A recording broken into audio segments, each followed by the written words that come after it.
ආයුබෝවන් පුතේ දුවේ එහෙමනම් අපි අද පාඩම් පටන් ගමුනේ අපි ඉන්නේ පරිගණක අතීතය සම්බන්ධයෙන් සාකච්ඡා කරන්න. So now we could start the lesson today.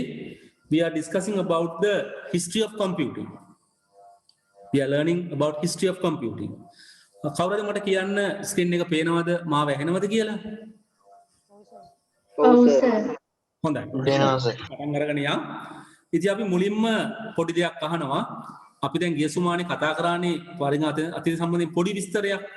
So we have discussed a little bit thing about the history. ඒ කොටසේ මොනවා හරි ගැටලුවක් එහෙම නැත්නම් පැහැදිලි කරගන්න දෙයක් වැඩිපුර විස්තරයක් අවශ්‍ය දෙයක් තියෙනවද? ඔයගොල්ලෝ මොනවා හරි තව වැඩිපුර දැනගන්න හරි එහෙම නැත්නම් යම් කිසි ආකාරයකින් ඩවුට් එකක් තියෙන තැනක් තියෙනවද? Do you have anything to know more? Sometimes there may be some doubts, some kind of things you want to get some explanations, some more details. Is there anything to be known? මොන හරි දෙයක් තමයි දැනගන්න අතිරේක දෙයක් වැඩිපුර දෙයක්.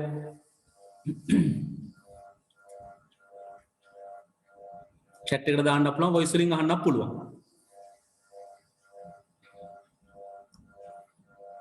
හොඳයි. ගොඩක් වෙලාවට මම හැමසෙම කියන්නේ අපි කතා කරන ගමන් ඒ අතරදී Tamanට දෙන ප්‍රශ්නේ අහන්න. When we are explaining, when we are discussing, if you have some kind of issues, some kind of things to be known, you can simply put me a chat message or you can take the voice. අපි පෞද්ගලික සතිය කතා කරා පරිගණක අතීතයේ පුංචි කාරණා ටිකක්. ඒ තමයි මේ මුලින්ම කතා කරේ abacus කියන යන්ත්‍රය සම්බන්ධයෙන්. abacus. So first we discussed the abacus. Abacus was the first device used by human to do calculations. Abacus තමයි අපි දකින්නේ මිනිසා ගණිත කර්ම සිද්ධ කරන්න පාවිච්චි කරපු මුල්ම යන්ත්‍රය වශයෙන්. අදටත් ලෝකේ සමහර තැන්වල abacus පාවිච්චි කරලා යම් ආකාරයක ගණිත කර්ම සිද්ධ කරනවා. ඉතින් අපි එදා දැක්ක abacus පාවිච්චි කරන විදිය. ඉතින් අපි දන්නවා abacus අපිට යම් ආකාරයක ගණන් හදාගන්න පුළුවන් වුණා. හැබැයි අද අපි දකින මේ සංකීර්ණ ලෝකයේ තුල මේ abacus ගණන් හදන එක ප්‍රමාණවත් වෙන්නේ නැහැ. Today our life is so complex. We are so busy calculating using abacus maybe not sufficient today's this complex world. මේ තන සංකීර්ණ නේද? Sophisticated. වඩාත් සංකීර්ණ වෙච්ච ලෝකයේ තුල අපිට abacus ප්‍රමාණවත් වෙන්නේ නැහැ. So that's why people have devices, so many different devices. විවිධාකාරයේ උපකරණ උපාංග ලෝකෙට මිනිස්සු හැදුවා. ඉතින් මෙතන අපි කතා කරා පුද්ගලයෙක් ගැන John නේපියර්. We have discussed about John Napier. John Napier was a Scotland mathematician. He invented the logarithm concepts to the world. At the same time, he created the Napier's bone. By putting the values on ivory strips, he made the Napier's bone. ඉතින් අපේ හම්බෙන්න ඊට පස්සේ John නේපියර් කියන ස්කොට්ලන්ත ජාති ගණිතඥයා මෙයා ලෝකෙට හඳුන්වා දෙනවා ලඝු ගණක සිද්ධාන්තය. ඉතින් ලඝු ගණක සිද්ධාන්තයත් එක්ක මෙයා කරන්නේ මොකද්ද? මේ ලඝු ගණක අගය ඇද්දලා තිරුල කොටලා හදනවා නේපියර්ස් බෝන් කියන එක. ඉතින් මේ නේපියර්ස් බෝන් කියන එක පාවිච්චිය ටිකක් අපහසු නිසා නිර්මාණය වෙනවා ස්ලයිඩ් රූලර් සර්පණ කෝදුව කියන උපකරණය. So සර්පණ කෝදුව කියන උපකරණය අර අපි දකින නේපියර්ස් බෝන් වලට වඩා පාවිච්චිය පහසු වෙනවා. ඊට පස්සේ අපිට හම්බ වෙනවා ශ්‍රේෂ්ඨ ගණිතඥයෙක්. ඒ තමයි Blaise Pascal. We are meeting a great mathematician. He was the Blaise Pascal. He was a French mathematician. එයා ෆ්‍රාන්ස් ජාතික ගණිතඥයෙක්. එයා ලෝකෙ නිර්මාණය කරනවා විශේෂ උපකරණයක්. ඒ තමයි පැස්කල් අයිනය කියන එක. නැත්තම් පැස්කල්ගේ ආකලන යන්ත්‍රය. So we are getting into a great mathematician called Blaise Pascal. Blaise Pascal was a French mathematician. He's making a very special device called Pascaline, or sometimes called Pascal's adding machine. Pascal's adding machine is treated as the world's first mechanical calculator. අපි මේ කතා කරන පැස්කල්ගේ ආකලන යන්ත්‍රය අපි සලකනවා ලෝකයේ පළවෙනි යාන්ත්‍රික ගණක යන්ත්‍රය කියලා. ඉතින් මේ පැස්කල්ගේ ආකලන යන්ත්‍රය නිර්මාණය වෙන්නේ 1642 වගේ කාලයක. Pascal's adding machine was developed around 1642. පේනවනේ අපි දැන් ඉන්නේ 2021 මේ කතා කරන්නේ 1600 ගණන් ගැන. නේ ආසන අවුරුදු නේ 500ක් විතර කාලයක් ගෙවිගිලා තියෙනවා. So then the Pascal's adding machine has some problem because it could perform only the addition and subtraction. මේ කතා කරන පැස්කලට කරන්න පුළුවන් උනේ එකතු කිරීමයි අඩු කිරීම විතරයි. ඒ නිසා අපි දන්නවා තවත් ගණකව දෙකක් තියෙනවා. ඒ තමයි වැඩි කිරීමයි බෙදීම. ඒක නිසා ගොට්ෆ්‍රීඩ් විල්හෙල්ම් කියන පුද්ගලයා ගොට්ෆ්‍රීඩ් විල්හෙල්ම් කියන පුද්ගලයා නිර්මාණය කරන තව යන්ත්‍රයක්. He is a German mathematician. He made a machine called step recorder. මේ ගොට්ෆ්‍රීඩ් විල්හෙල්ම් කියන ජර්මන් ජාතික ගණිතඥයා එයා නිර්මාණය කරනවා ස්ටෙප් රෙකෝඩර් යන්ත්‍රය. So මේ යන්ත්‍රයට පුළුවන්කම තියෙනවා එකතු කිරීම, අඩු කිරීම වගේම වැඩි කිරීමයි බෙදීමයි කරගන්න. හරි? කෙනෙක් අහනවා මගෙන් පැස්කල් ලැන්ග්වේජ් එක හදන්නේ පැස්කල් වලද කියලා. නෑ. පැස්කල් කියන භාෂාව පුතේ දුවේ නිර්මාණය 1970 වගේ කාලේ. මේ පැස්කල් ජීවත් වුණේ 1640 ගණන් වල. පැස්කල් කියන පරිගණක භාෂාව නිර්මාණය වෙන්නේ 1970 වගේ කාලේ. නික්ලස් වර්ත් කියන පුද්ගලයා තමයි පැස්කල් කියන භාෂාව නිර්මාණය කරන්නේ. ඒක නිර්මාණය වෙන්නේ 1970 වගේ කාලේ. ඒක නිර්මාණය කරන්නේ නික්ලස් වර්ත් කියන පරිගණක විද්‍යාඥයා. නික්ලස් වර්ත් කියන පුද්ගලයා. ඒතර ඒක හැදෙන්නේ 1970 කාලේ. පැස්කල් ජීවත් වුණේ 1600 ගණන් වල. ඒ කාලේ අපි පරිගණක භාෂාව ගැන කතා කරන්නේත් නැහැ. අපි දන්නෙත් නැහැ. නේ? ඒ කාලේ පරිගණක භාෂා දන්නෙත් නැහැ. පරිගණක තිබුණෙත් නැහැ. මොකද මේ පැස්කල් අයිනය තමයි මුල්ම යාන්ත්‍රික යන්ත්‍රය. මම ගිය සුමානේ පෙන්නුවා වීඩියෝ එකක් පැස්කල් අයිනය ගැන නේද? ඉතින් අද අපි කතා කරන්නේ ඒ පරම්පරාවේ ඊළඟ කොටස. අපි ඉන්නේ ඊළඟ කොටසේ. ඒතර අපි අද දකින්නේ මෙන්න මේ විශේෂ පුද්ගලයා. Charles Babbage. Charles Babbage was a English mathematician. Charles Babbage කියන්නේ ඉංග්‍රීසි ජාතික ගණිතඥයෙක්. මෙයා තමයි ලෝකේ අපි දකින මේ පරිගණක විද්‍යාවේ එක මූලික පුරුකක් වෙන්නේ. මොකද අද සලකනවා මෙයාව පරිගණකයේ පියා වශයෙන්. මෙයා සලකන වර්තමාන පරිගණකයේ පියා වශයෙන්. ඉතින් පුතේ දා පුංචි වාක්‍යයක් ලියාගමු. අර චාල්ස් බැබේජ්ගේ මේ සටහන ළඟ ඔයගලන්ගේ නෝට් එකේ පුංචි වාක්‍යයක් ලියාගමු. අපි ගොඩක් වාක්‍ය ලියලා බොහොම පුංචි වාක්‍යයක් ලියාගන්නේ අපිට සරල අදහසක් මේකේ තියෙන්න ඕනේ. වර්තමාන පරිගණකයේ පියා ලෙසින් සැලකේ. වර්තමාන පරිගණකයේ පියා ලෙසින් සැලකේ. treated as the father of the modern computer.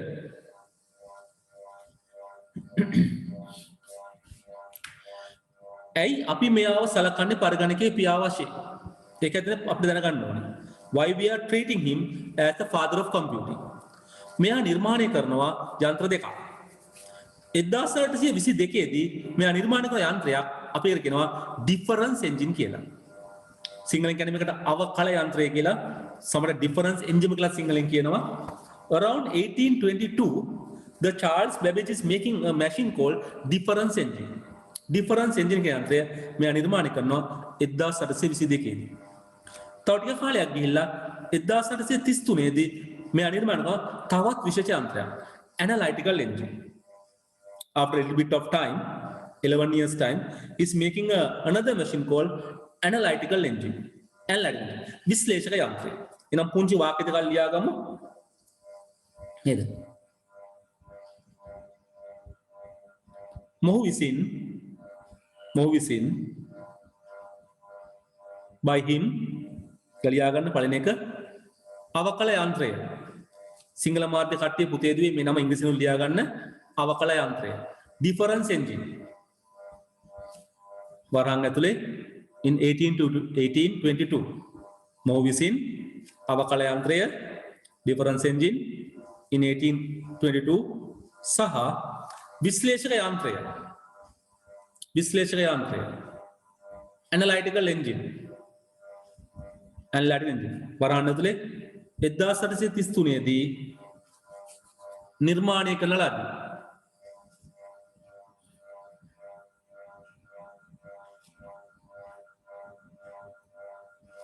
අපි ඉංග්‍රීසියෙන් ලියාගමු. He has created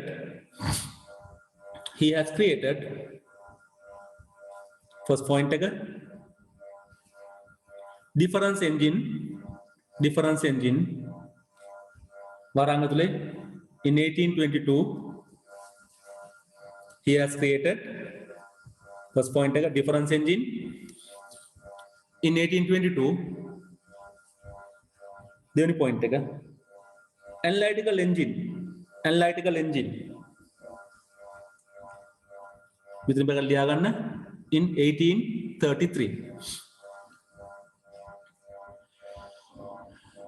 මේකේ තව පුංචි කතාවක් අපි දැනගෙන ඉන්න ඕනේ. ඒ තමයි ඇත්තටම ගත්තොත් මෙයා ඩිෆරන්ස් එන්ජින් එක හැදුවා. මෙයා අවකල යන්ත්‍රය හැදුවා. හැබැයි සැබෑ කතාව මෙයාට ඇනලයිටිකල් එන්ජින් එක හදාගන්න පුළුවන් වුණේ නැහැ. The real story is he made the difference engine but he could not complete the analytical engine. මේ කතා කරන්නේ 1833 වගේ කාලෙදී.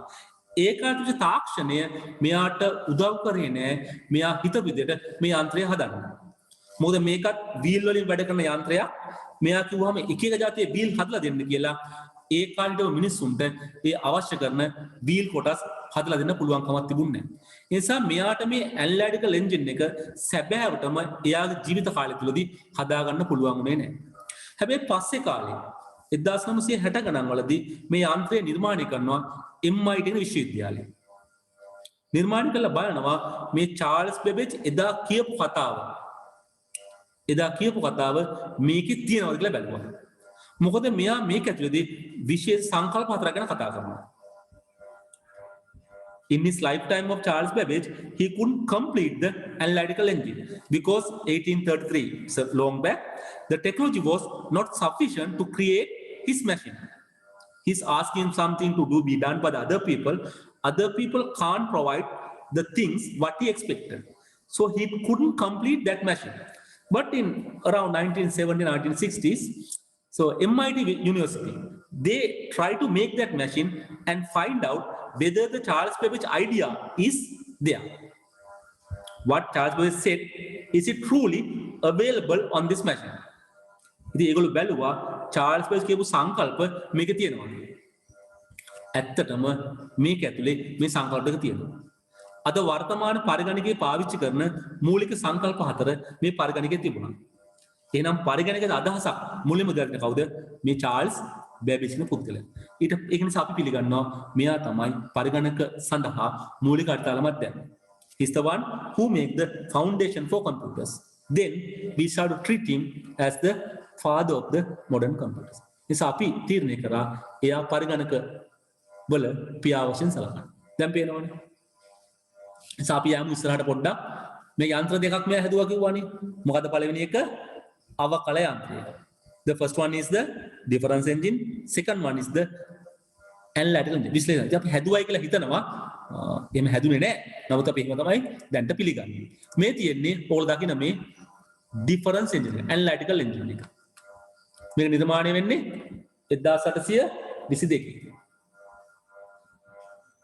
මේ තියෙන්නේ මේකේ පුංචි වීඩියෝ එකක්. අපි පුංචි වීඩියෝ එකක් බලමු. චුට්ටක් බලමු ඔක්කොම නෙමෙයි. Welcome to the Computer History Museum and demonstration of Babbage's difference engine number 2. This particular one is difference engine number 2, serial 2. What is this machine and why is it called the difference engine? It is essentially 7 stacked up adding machines. And by adding machines, I mean literally that. Not adding, subtracting, multiplying, dividing, square rooting, natural logarithms, etc. machines. I mean adding. Okay? And it uses a method called the method of finite differences for evaluating polynomials. In the day, you did complex calculations by looking up things like sines, cosines, arctangents, logarithms, etc. in big tables. The tables were computed by people. And the vast majority by number of those people were doing what this machine does. Adding a number to another number, that number to another number, that number to another number, that number, blah, blah, blah, blah, blah, up to the end, to the result, and then starting back again. You see things moving up and down. Those figures that actually couple them together, adding to the odd columns to be even or the even columns to be odd. But no transmission for each set of number ones.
ඉතින් අපිට ඔය ඇති අපිට තේරෙනවා දැන් මේක වැඩ කරනකොට පේනවනේ නේද?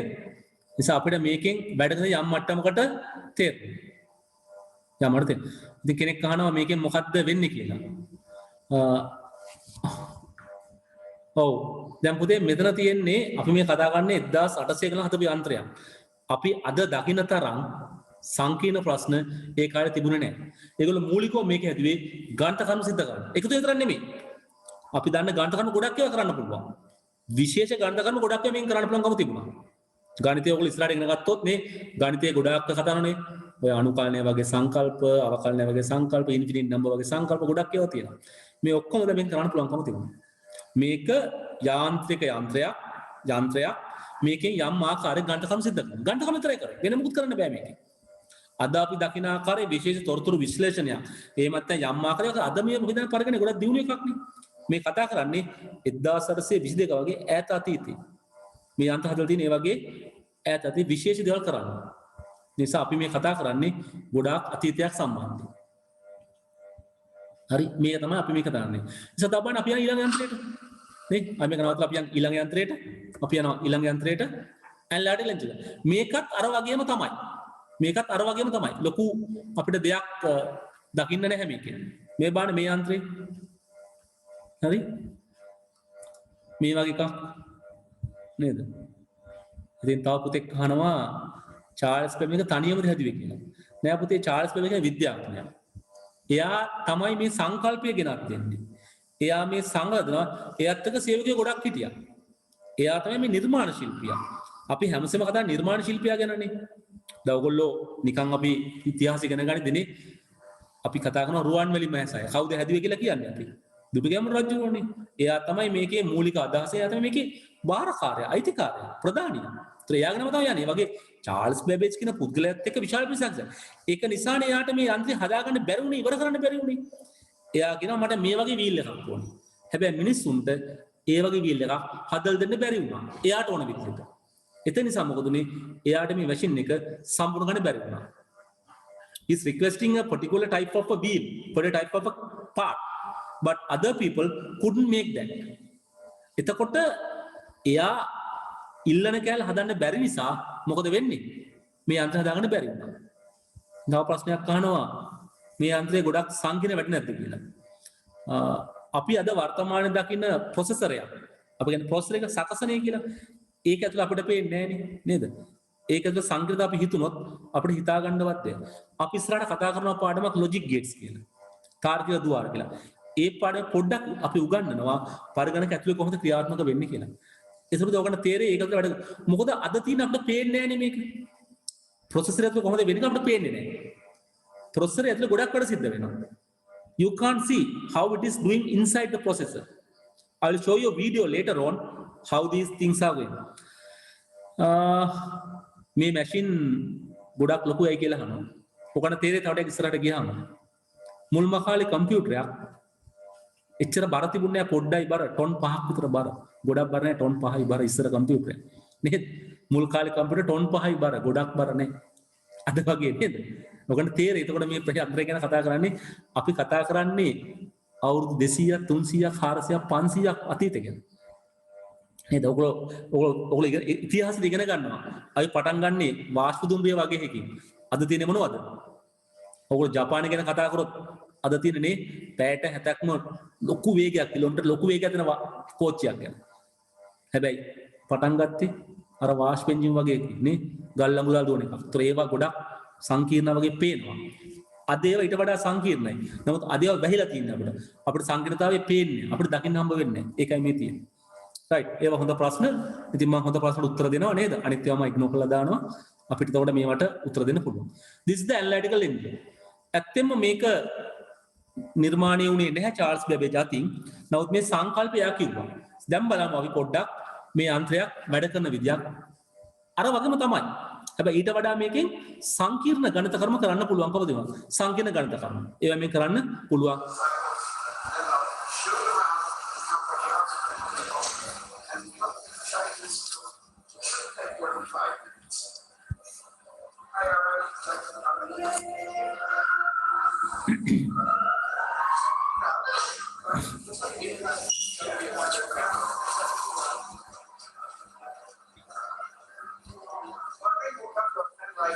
Starting, so that's one thing going on.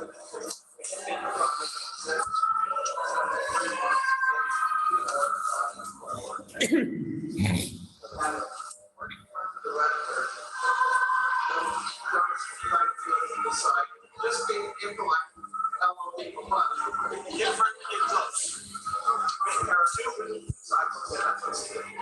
මේවා ඇමරිකාවේ කවුදව දැන් තියෙනවා. අපි ගියොත් මේ කවුදවට මේ බලන්න පුළුවන්. This is a live video where they recorded of showing how these devices are working.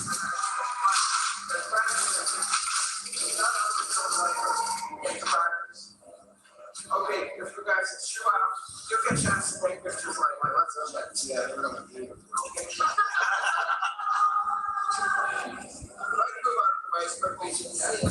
run around circle. See the front of it. I don't know how it is.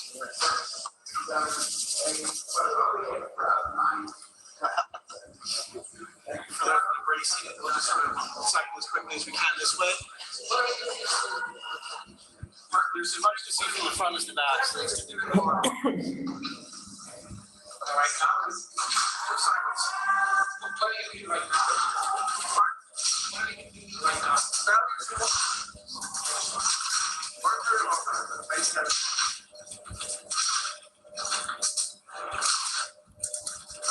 What I was trying to explain is as it's turning, okay, if you guys move out of the way, as it's turning the crank, the load on him changes by as much as 40 pounds, but he has to turn it smoothly or the machine may jam.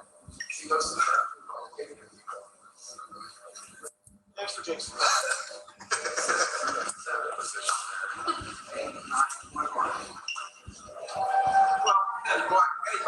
මම පොඩ ඉස්සරහට ගන්නම් මේක මෙන්න මේ හරියට වගේ. Evaluates polynomials. And the polynomial, the values show up in this column. And there are some magic numbers in all the other columns. And I'll explain what's going on a bit later. But at any rate, what Babbage gets is a grant from the British Treasury of 17,000 pounds sterling, which is the equivalent of gazillions of dollars. He hires the best toolmaker in the whole country, a guy named Joseph Clement. මම තාට ඉස්සරහට යනවා. මේ බාන මේ හරියට ආපුවම මේ හරියට. They obviously try to hit him up for the money to build that or this foundation. He declines. The two parts of the machine try to occupy occupy the same space at the same time. මේ පේන්නේ අපි print කරන ඒවා නේද? ඒක තමයි මේක print වෙන්නේ. Depending on what the parts are. Well, in this case, the carry levers broke. When we ran out of spare carry levers, Nathan heard about ඉතින් මේකට පොඩ්ඩක් අදහසක් ගන්න. මේ තමයි මේ තිබිච්ච යන්ත්‍රවල හැටි. මේවා විශාල යන්ත්‍ර, මේවා යාන්ත්‍රික යන්ත්‍ර වැඩ කරනවා. මේවා තමයි මුලින් අපි හිතුවා කම්පියුටර්ස් කියලා. අද අපි දකින්නේවා නෙමෙයි නේද? අද අපි දකින්න වඩා දියුණු තත්ත්වයවනේ. ඒවා වඩා සංකීර්ණ අපිට පේන්නේ නැහැ. මෙතන පුංචි වාක්‍යයක් අපි ලියාගමු. ඔය නෝට් එකේ තුන්වෙනි පිටුවේ උඩ නේද? අර මැෂින් දෙක දෙන රූප දෙකක්. එතන මැද්දේ පුංචි වාක්‍යයක් ලියාගන්න. සිංහලෙන් Charles Babbage විසින් Charles Babbage විසින් 1822 දී Charles Babbage විසින් 1822 දී අවකල යන්ත්‍රයද 1833 දී 1833 දී විශ්ලේෂක යන්ත්‍රයද නිර්මාණය කරන ලද. We write in English. Charles Babbage created the difference engine in 1822 and analytical engine in 1833.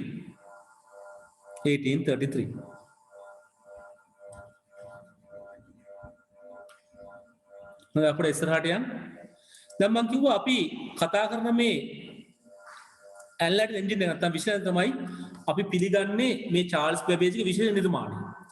මේක ඇතුලේ තියෙනවා අද අපි වර්තමාන පරිගණකයේ දකින මූලික ලක්ෂණ ඔක්කොම ටික. අපි වර්තමාන පරිගණකයේ ගත්තොත් අපි පරිදි දකිනවා පුංචි ක්‍රියාකාරකම් හතරක්. මේ ක්‍රියාකාරකම් හතරම තිබුණා මේ චාල්ස් බැබේජ්ගේ ඇනලයිටිකල් එන්ජින් එකේ. මේ සංකල්ප හතරම තිබුණා. මොනවද මේ සංකල්ප හතර? පුළුවන් ද කෙනෙකුට කියන්න වර්තමාන පරිගණකයේ පාවිච්චි කරන මූලික සංකල්ප හතර? Can someone tell me what are the basic four concepts used in today's computers? උත්සාහ කරන්න බලන්න. Input, data analyzing, input දෙවෙනි එක පුතේ data processing, output, තව එකක් තියෙනවා. ඔව්. පළවෙනි එකට අපි කියන්නේ මොකද්ද? inputting of data. දත්ත ආදානය. data inputting. අපි හැමසෙම දත්ත කියන ඒවා පරිගණකයට ඇතුල් කරන්න ඕනේ. ඒ නිසා මේ කතා කරන එකේ තිබුණා මේ කතා කරන දේවල්. අපි මේ කතා කරන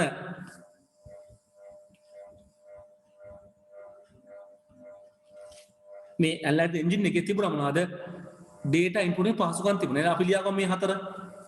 පළවෙනි එක දත්ත ආදානය.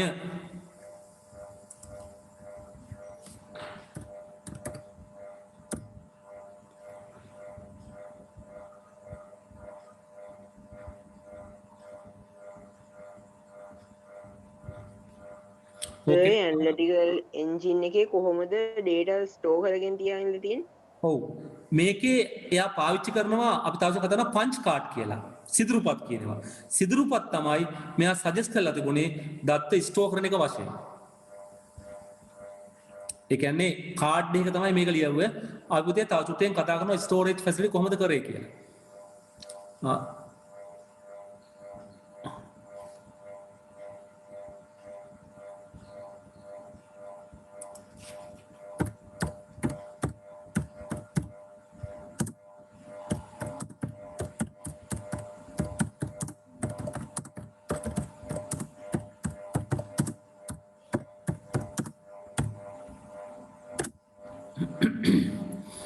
පළවෙනි එක දත්ත ආදාන data input. සිංහල මාධ්‍ය කට භාෂා දෙකෙන්ම ලියා ගන්න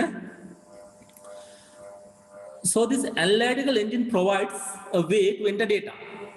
There's a way to enter data. Then it had the processing facility. මේක දත්ත සකස් කිරීම හැකියාව තිබ්බා. ඔයගොල්ලෝ දැන් දැක්කා. දත්ත සකස් කරනවා. අර wheel හරහා තමයි අපි දත්ත input කරේ. මේ wheel ම කරකලා දත්ත process කරා. output එකට ඒගොල්ලෝ අර screen එකේ වගේ දකිනවා වගේ නෙමෙයි. අර wheel වලින් අපිට පේනවා. ඒ වගේ මේක print කරන්න පොඩි පහසුකමක් තිබ්බා. කොළ වලට මේව අර අච්චු ගහන වගේ print කරන්න පුළුවන්කම තිබ්බා. Then finally storage. තැම්පත් කිරීම. storing. තැම්පත් කිරීම. මේකට මෙයා පාවිච්චි කරා අපි තව චුට්ටෙන් කතා කරන ජෝසප් ජැකුවාඩ් කියන පුද්ගලයාගේ පංච් කාඩ් කියන එක පාවිච්චි කරා. නිසා මෙයා මේක සජෙස්ට් කරා. පංච් කාඩ් පාවිච්චි කළා දත්ත ස්ටෝර් කරන්න පුළුවන් කියලා. මෙයා සජෙස්ට් කරා. ඉතින් මේක අපිට පස්සේ කාලෙක ඔප්පු වුණා මේවා කරන්න පුළුවන් කියලා. එහෙනම් මේ තමයි මූලික ක්‍රියාකාරණ හතර. ඉතින් වර්තමාන පරිගණකයේ තියෙන මේ හතර තමයි.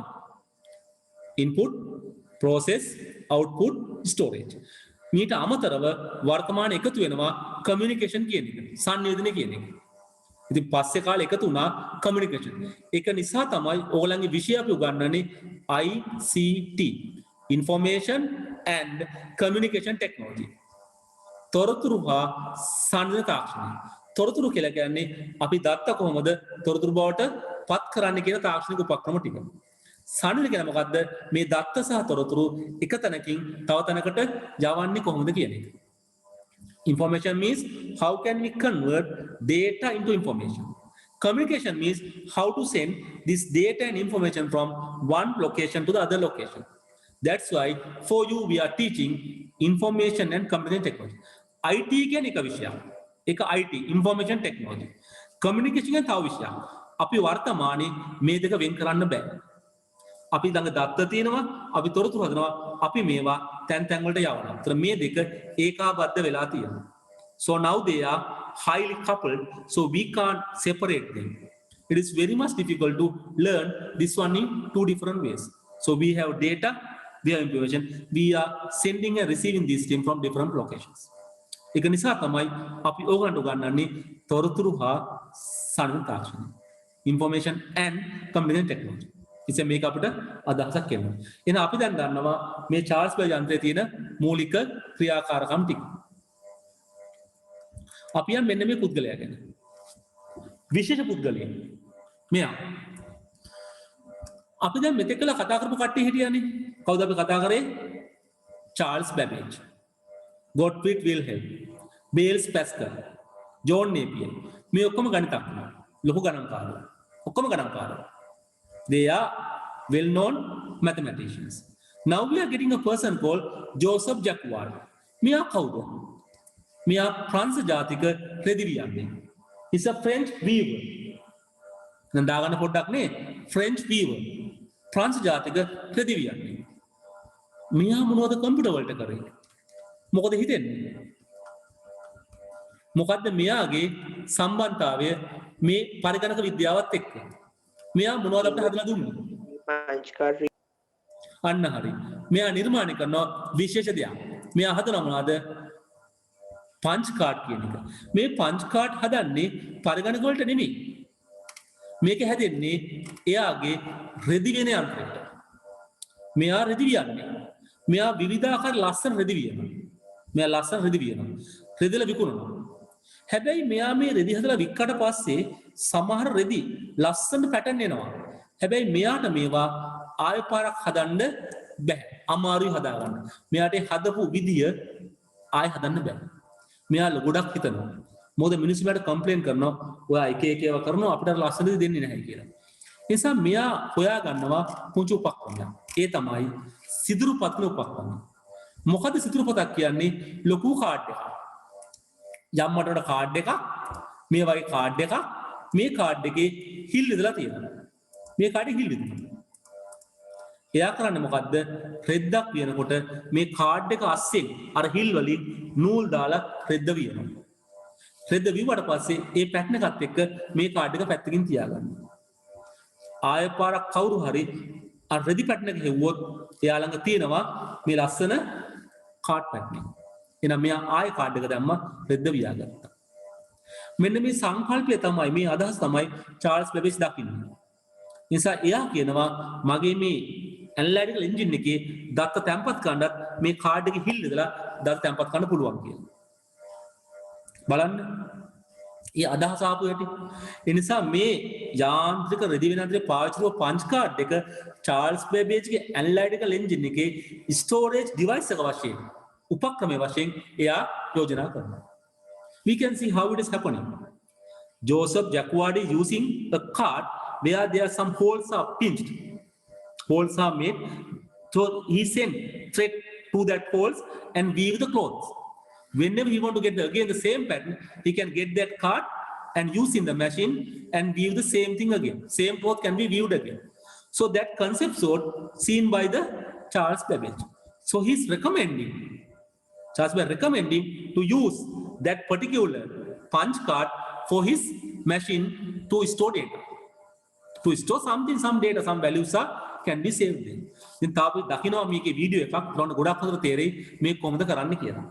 හරිද? ඒ නිසා පොඩි වාක්‍යයක් අපි ලියාගමු මේ ජෝසප් ජැක්වාඩ් ගැන. හරි? පුංචි වාක්‍යයක් ලියාගන්න. පුංචි වාක්‍යයක් 1801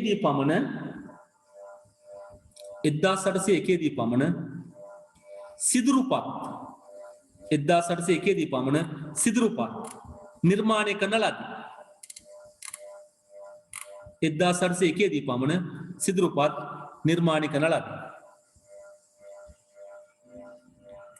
We write in English. Around 1801,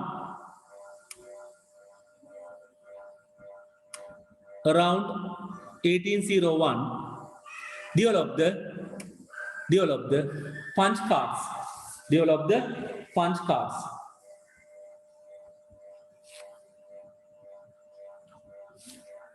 The punch card. තව පොඩි අපි වාක්‍යයක් ලියාගමු. පොඩි වාක්‍යයක් ලියාගමු සිංහලෙන්නේ. සිදුරුපත් යාන්ත්‍රික රෙදි වියන යන්ත්‍රයේයි සිදුරුපත් යාන්ත්‍රික රෙදි වියන යන්ත්‍රයේයි විවිධ රටා සයිකයි පොඩ්ඩක් කියන්න මොකද පුතේ? පුතාගේ ෆෝන් එක ඉකෝ වෙනවා. මුලින්ම අය පොඩ්ඩක් කියනවා. අපුතේ? වාක්‍යය හරි මං කියන්නේ. සයි පොඩ්ඩක් මුල් කියනවා. හා? ඒ වාක්‍යම ආයෙ කියන්නම් සිංහලෙන් නේද ඉස්සල්ලා? මේ තියෙන එකමයි මේ පේන එකමයි ඔයගොල්ලන්ට ස්ක්‍රීන් එකේ 1801 දී පමණ සිදුරුපත් නිර්මාණය කරන ලදී. ඉංග්‍රීසියෙන් මම කිව්වේ around 1801 developed the punch cards. මීට අමතරව තව එක වාක්‍යයක් ලියාගමු. සිදුරුපත් යාන්ත්‍රික රෙදි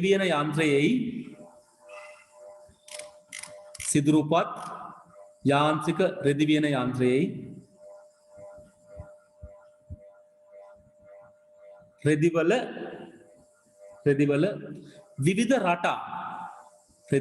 විවිධ රටා නිර්මාණය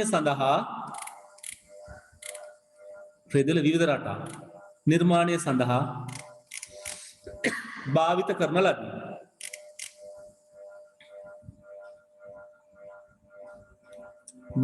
ලදී. අපි ඉංග්‍රීසියෙන් ලියාගමු. Punch cards are used on mechanical loom. Punch cards are used on mechanical loom to get various patterns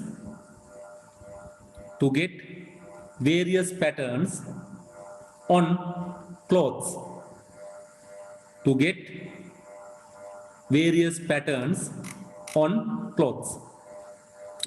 Sir, can you repeat that? punch cards are, the punch card work what punch cards were used in mechanical loom to get various patterns on clothes, ready one, on clothes.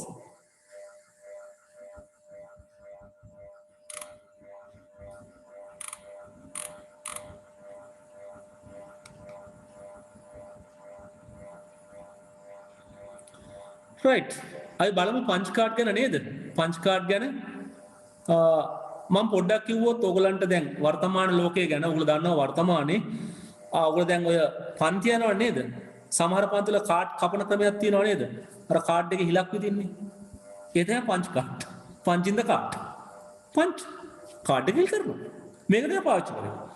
අපි ටිකක් අවුරුදු 15ක් 20ක් ඔය පස්සට ගිහින් බැලුවොත් ගොඩාක් ආයතනවල සේවකයන්ගේ පැමිණීම පිටීම සටහන් කරන්න මුලින්ම පාවිච්චි කරා අස්සම් කරන ක්‍රමයක්. අස්සන ගහන්න දුන්නා. ඊට පස්සේ යම් යම් වගේ පාවිච්චි කරා අස්සම් කරන එක සමහර කටට අස්සම් කරන්න බෑ.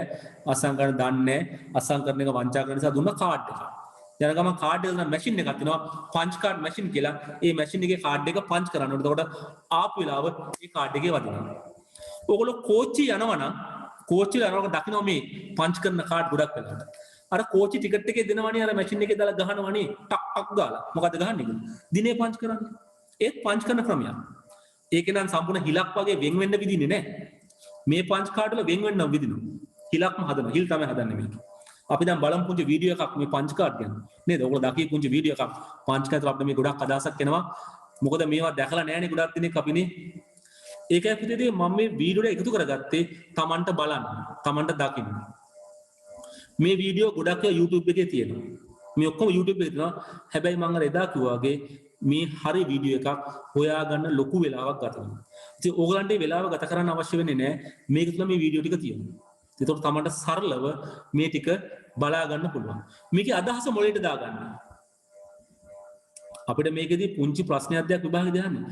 හැබැයි මේ අදහස දාගන්න කොහොමද ලෝකේ අපේ දිනකට ආවේ? මම සරල කතාව කරනකොට බයිසිකල් ඇතිවක දානවා බයිසිකල් එක. දැන් අද අපි දක්නවා බයිසිකලේ රෝඩ් දෙක සමානයි. හැබැයි මුලින් කාලේ මිනිස්සු එහෙම නෙමෙයි හැදුවේ. තනි රෝදෙන් පැත්තා. ඕල ඉගෙන ගන්නවා ඉතිහාස පාඩමෙන්. තන් රෝදෙන් පැත්තා. හරි අමාරුයි. නවත්ත ගන්න බෑ යන්න බෑ ලොකු ප්‍රශ්න. ඊට පස්සේ ලොකු රෝදයකින් පොඩි රෝදයක් එකතු කරගත්තා. පැද්දා. අපහසුයි. කරදරයි. ඊට පස්සේ තමයි එනේ රෝඩ් දෙක සමානව ගත්තා. මේ ටයර් සයිස් පවා එහෙමයි. මේක ඉතින් ගොඩක් කල් ගත වෙච්ච එකක්. දවසෙන් දෙකකින් සුමානෙන් වෙච්ච එකක් නෙමෙයි. it take years and years. ඔකට පේනවා. ලග්ගණක සොයාගෙන 1600 ගණන් වල. චාල්ස් බේජ් යත 1800 ගණන් වල. අපි දැන් 2000 ගණන් වල නේද? මේ සංවර්ධන. තාමත්මක සංවර්ධන වෙනවනේ. තාමත්ම සංවර්ධන. ඒ නිසා මේ කතාව අපිට පොඩ්ඩක් නිකන් අර නාට්‍යයක් වගේ මතක තියාගන්න පුළුවන් නම් ගොඩක් හොඳයි.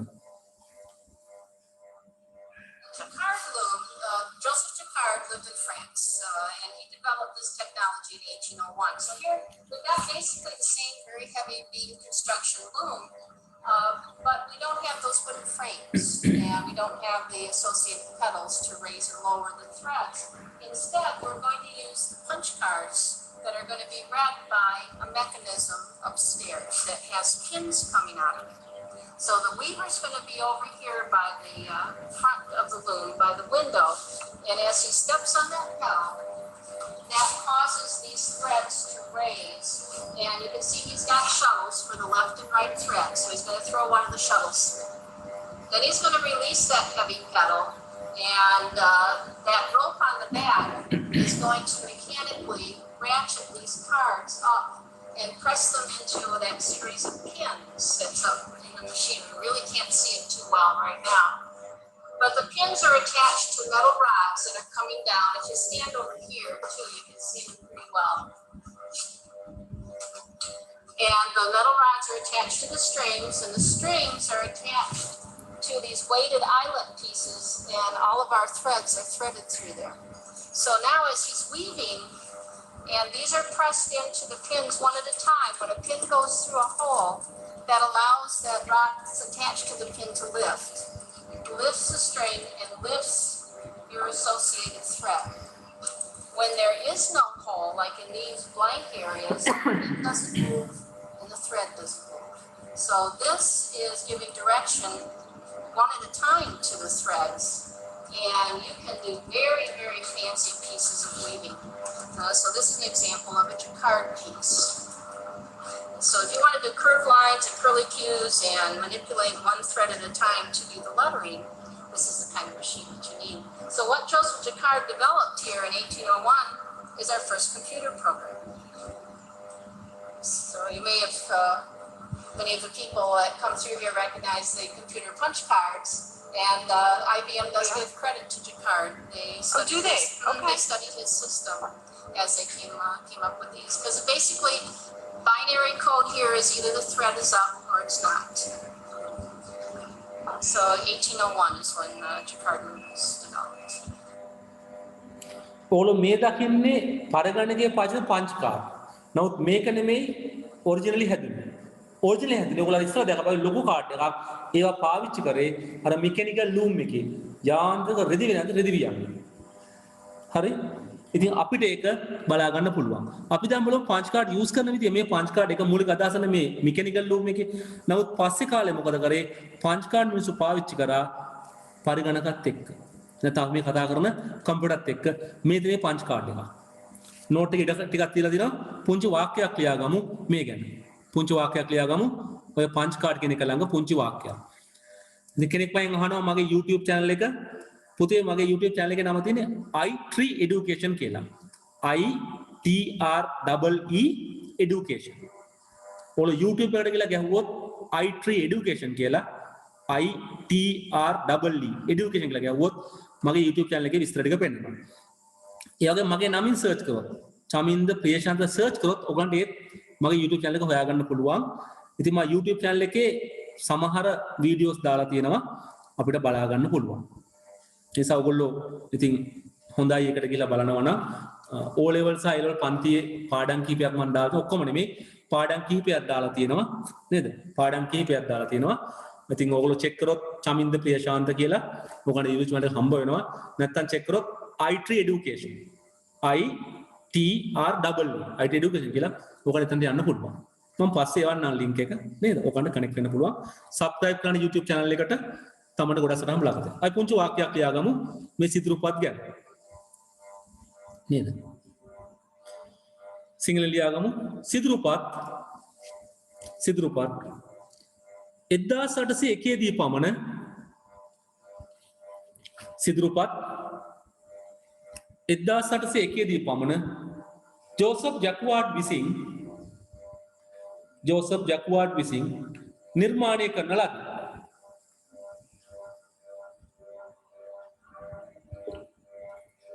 අපි තව වාක්‍යයක් ලියන්න තව චුට්ටකින් අපි ඉංග්‍රීසියෙන් ලියගමු මේ වාක්‍යය. Joseph Jacquard developed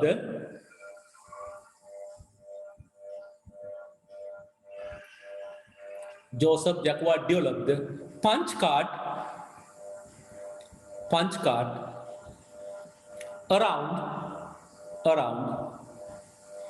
1801.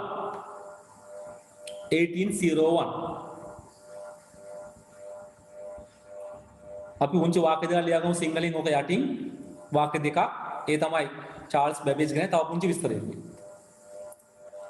චාල්ස් බැබේජ්ගේ විශ්ලේෂක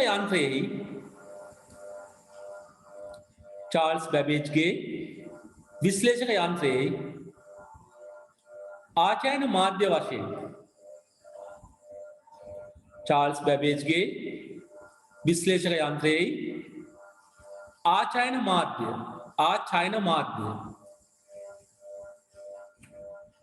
ලෙසින් excuse me sir. ඔව් sir දැන් ඔය කිව්වා වගේ ආයෙ පොඩ්ඩක් කියන්න බලන්න. චාල්ස් බැබේජ්ගේ විශ්ලේෂක යන්ත්‍රයේ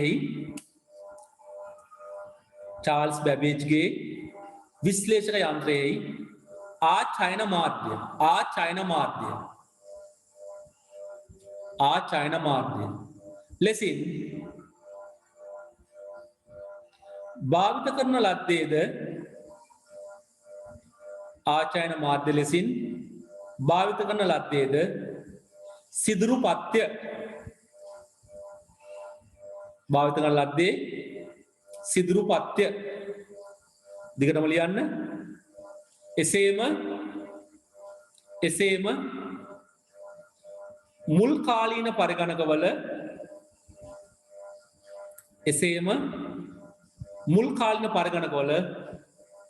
ප්‍රධාන ආචායන මාධ්‍ය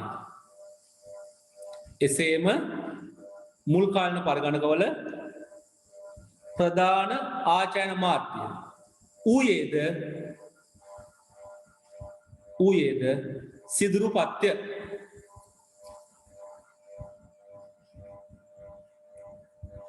එසේම මුල් කාලීන පරිගණකවල ප්‍රධාන ආචායන මාධ්‍ය වූයේද සිදුරු පත්‍ය. We write this in English, these two sentences. Charles Babbage එසකුරක් ඕනේ apostrophe s. Charles Babbage analytical machine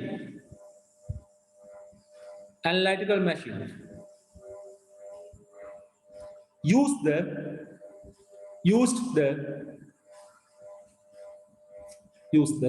punch card as the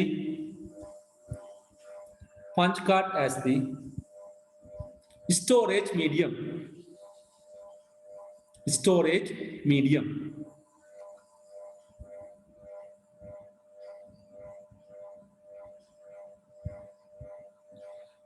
Early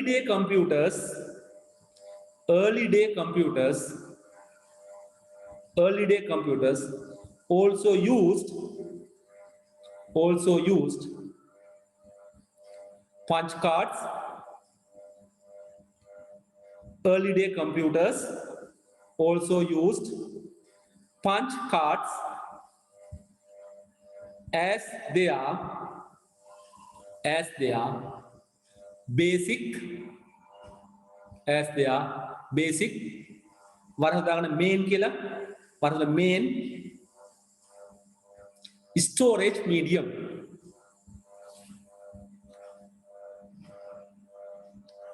Early day computers also used punch cards as their basic within bracket main storage medium.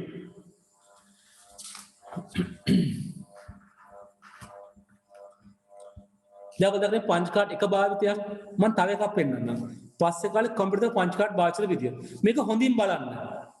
මේ විස්තර එච්චරම මේ අමාරු නෑ කියව ගන්න නේද? ඒ නිසා අපිට මේක ඉගෙන ගන්න පුළුවන්. කෙනෙක් අහනවා පංච් කාඩ් වලින්ද SD කාඩ් හදුවේ කියලා. නෑ පුතේ පංච් කාඩ් කියන්නේ සම්පූර්ණ වෙනස් තාක්ෂණයක්. SD කියන්නේ සම්පූර්ණ වෙනස් තාක්ෂණයක්. පංච් කාඩ් කියන්නේ හිල් කරලා හදන කොලයක්, කාඩ්බෝඩ් එකක්. SD කාඩ් කියන්නේ ඉලෙක්ට්‍රොනික සර්කිට් එකක්. මේ දෙක අතර කිසිම සම්බන්ධතාවයකුත් නැහැ, කිසිම සමානතාවයකුත් නැහැ. තාක්ෂණය සම්පූර්ණයෙන්ම වෙනස්. SD කාඩ් කියන්නේ ඉලෙක්ට්‍රොනික සර්කිට් එකක්.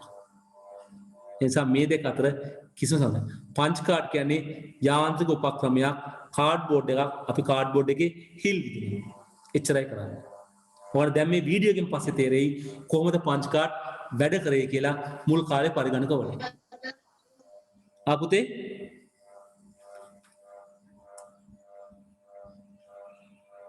මොකක් හරි කෙනෙක් අහන්න උත්සාහ කරනවා මොකක්ද අහන්න ඕනේ?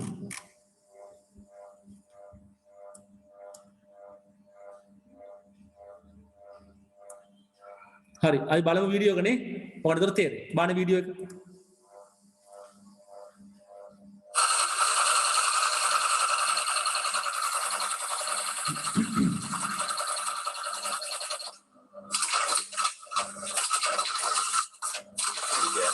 So now we have a card registered to punch, punch units card there, and one in the pre-registration position.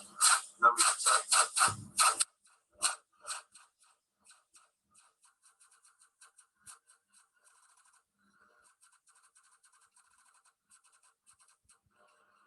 Okay, so there's alphabets, A to Z, 12 through 9, and the special characters. What we can do now is we can duplicate. So we can read from here.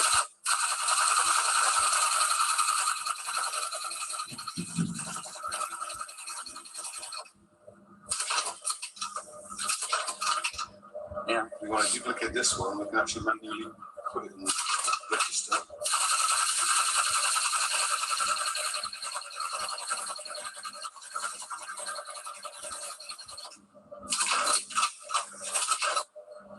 Plus, you can program it. Yeah. Program drum. So you can create a card that says, I want to duplicate, or I want to skip, or I want alpha, or numeric. Yeah. So that line there says alpha, nothing there says numeric. That says skip, and that says duplicate, and that says whatever you did just now, keep on doing it till it doesn't happen again. So that would be alpha, A to Z, for example, skip some columns, numeric, duplicate some columns, skip all the way out to the end of the card. That's basically how you program it, by setting up duplicates or alpha or numeric. Back to the clutch. You see the pulleys going round and round on the belt from the motor, and it's a coil spring clutch. So when you want to punch, you pull in and that direction, and the punch unit goes round and round. So you press the key, it sets up the punch unit for what it's going to punch. It presses the armature quickly and it goes ka-chung and puts a hole in the card. As it gets around the point where it's pulling the punches back out, it sends a pulse to this guy here, which is the escape. And that has teeth in it, one column wise. The solenoid there, and when it pulls in, you see the clutch goes around. That's a dog clutch. So you've got a wheel with notches in, and the dog drops in and then pulls it around and then pulls it back out again to feed the cards. So now every time you press the key, punch goes up once. And as it happens very quickly, that goes down and up again, allows it to move the column forward.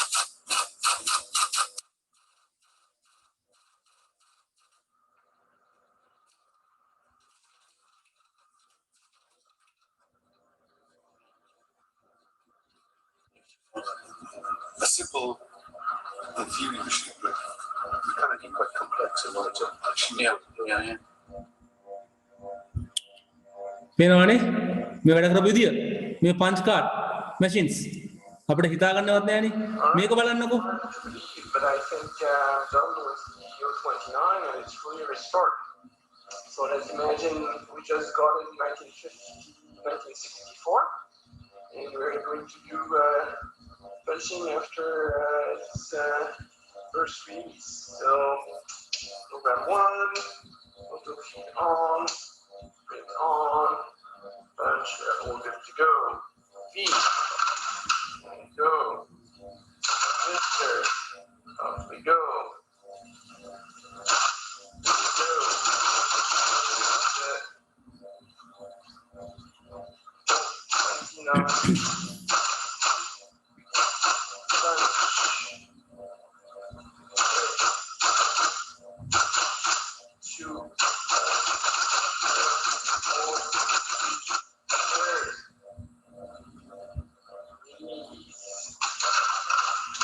Another one.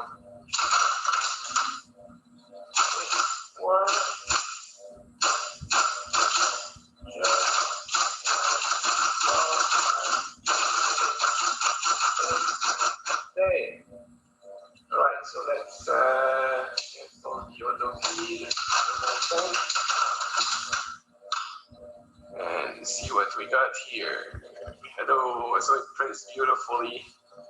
It makes nice holes, and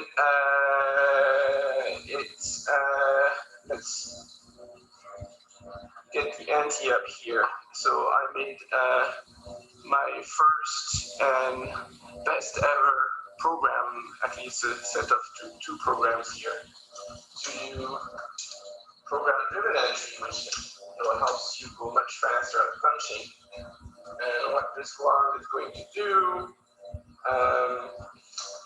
it's going to help us fill a first name, last name, born on kind of card. And I will have to print that. It'll stop and ask me for those fields and format everything. So the first one over here, program mode, program 1.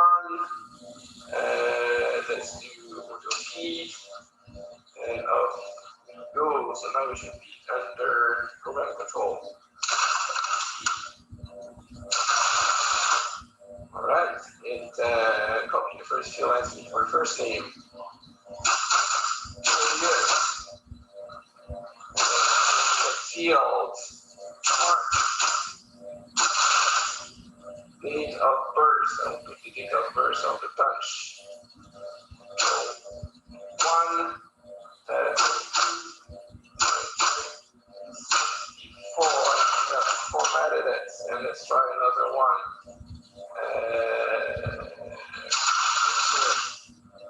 First name,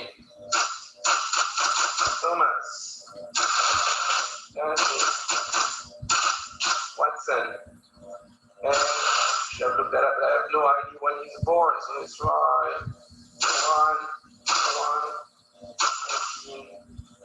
1930. Okay, and so it's much faster to punch card under program.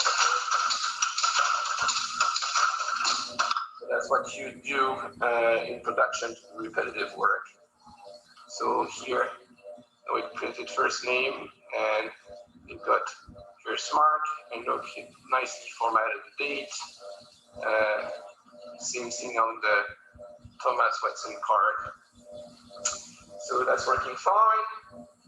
Next feature, that would be auto duplicate. So that's another program that would be program 2. Let's take this one, put it over here. Now we'll duplicate under program control, which is much faster than manual duplicate. So I do it right. Program 2.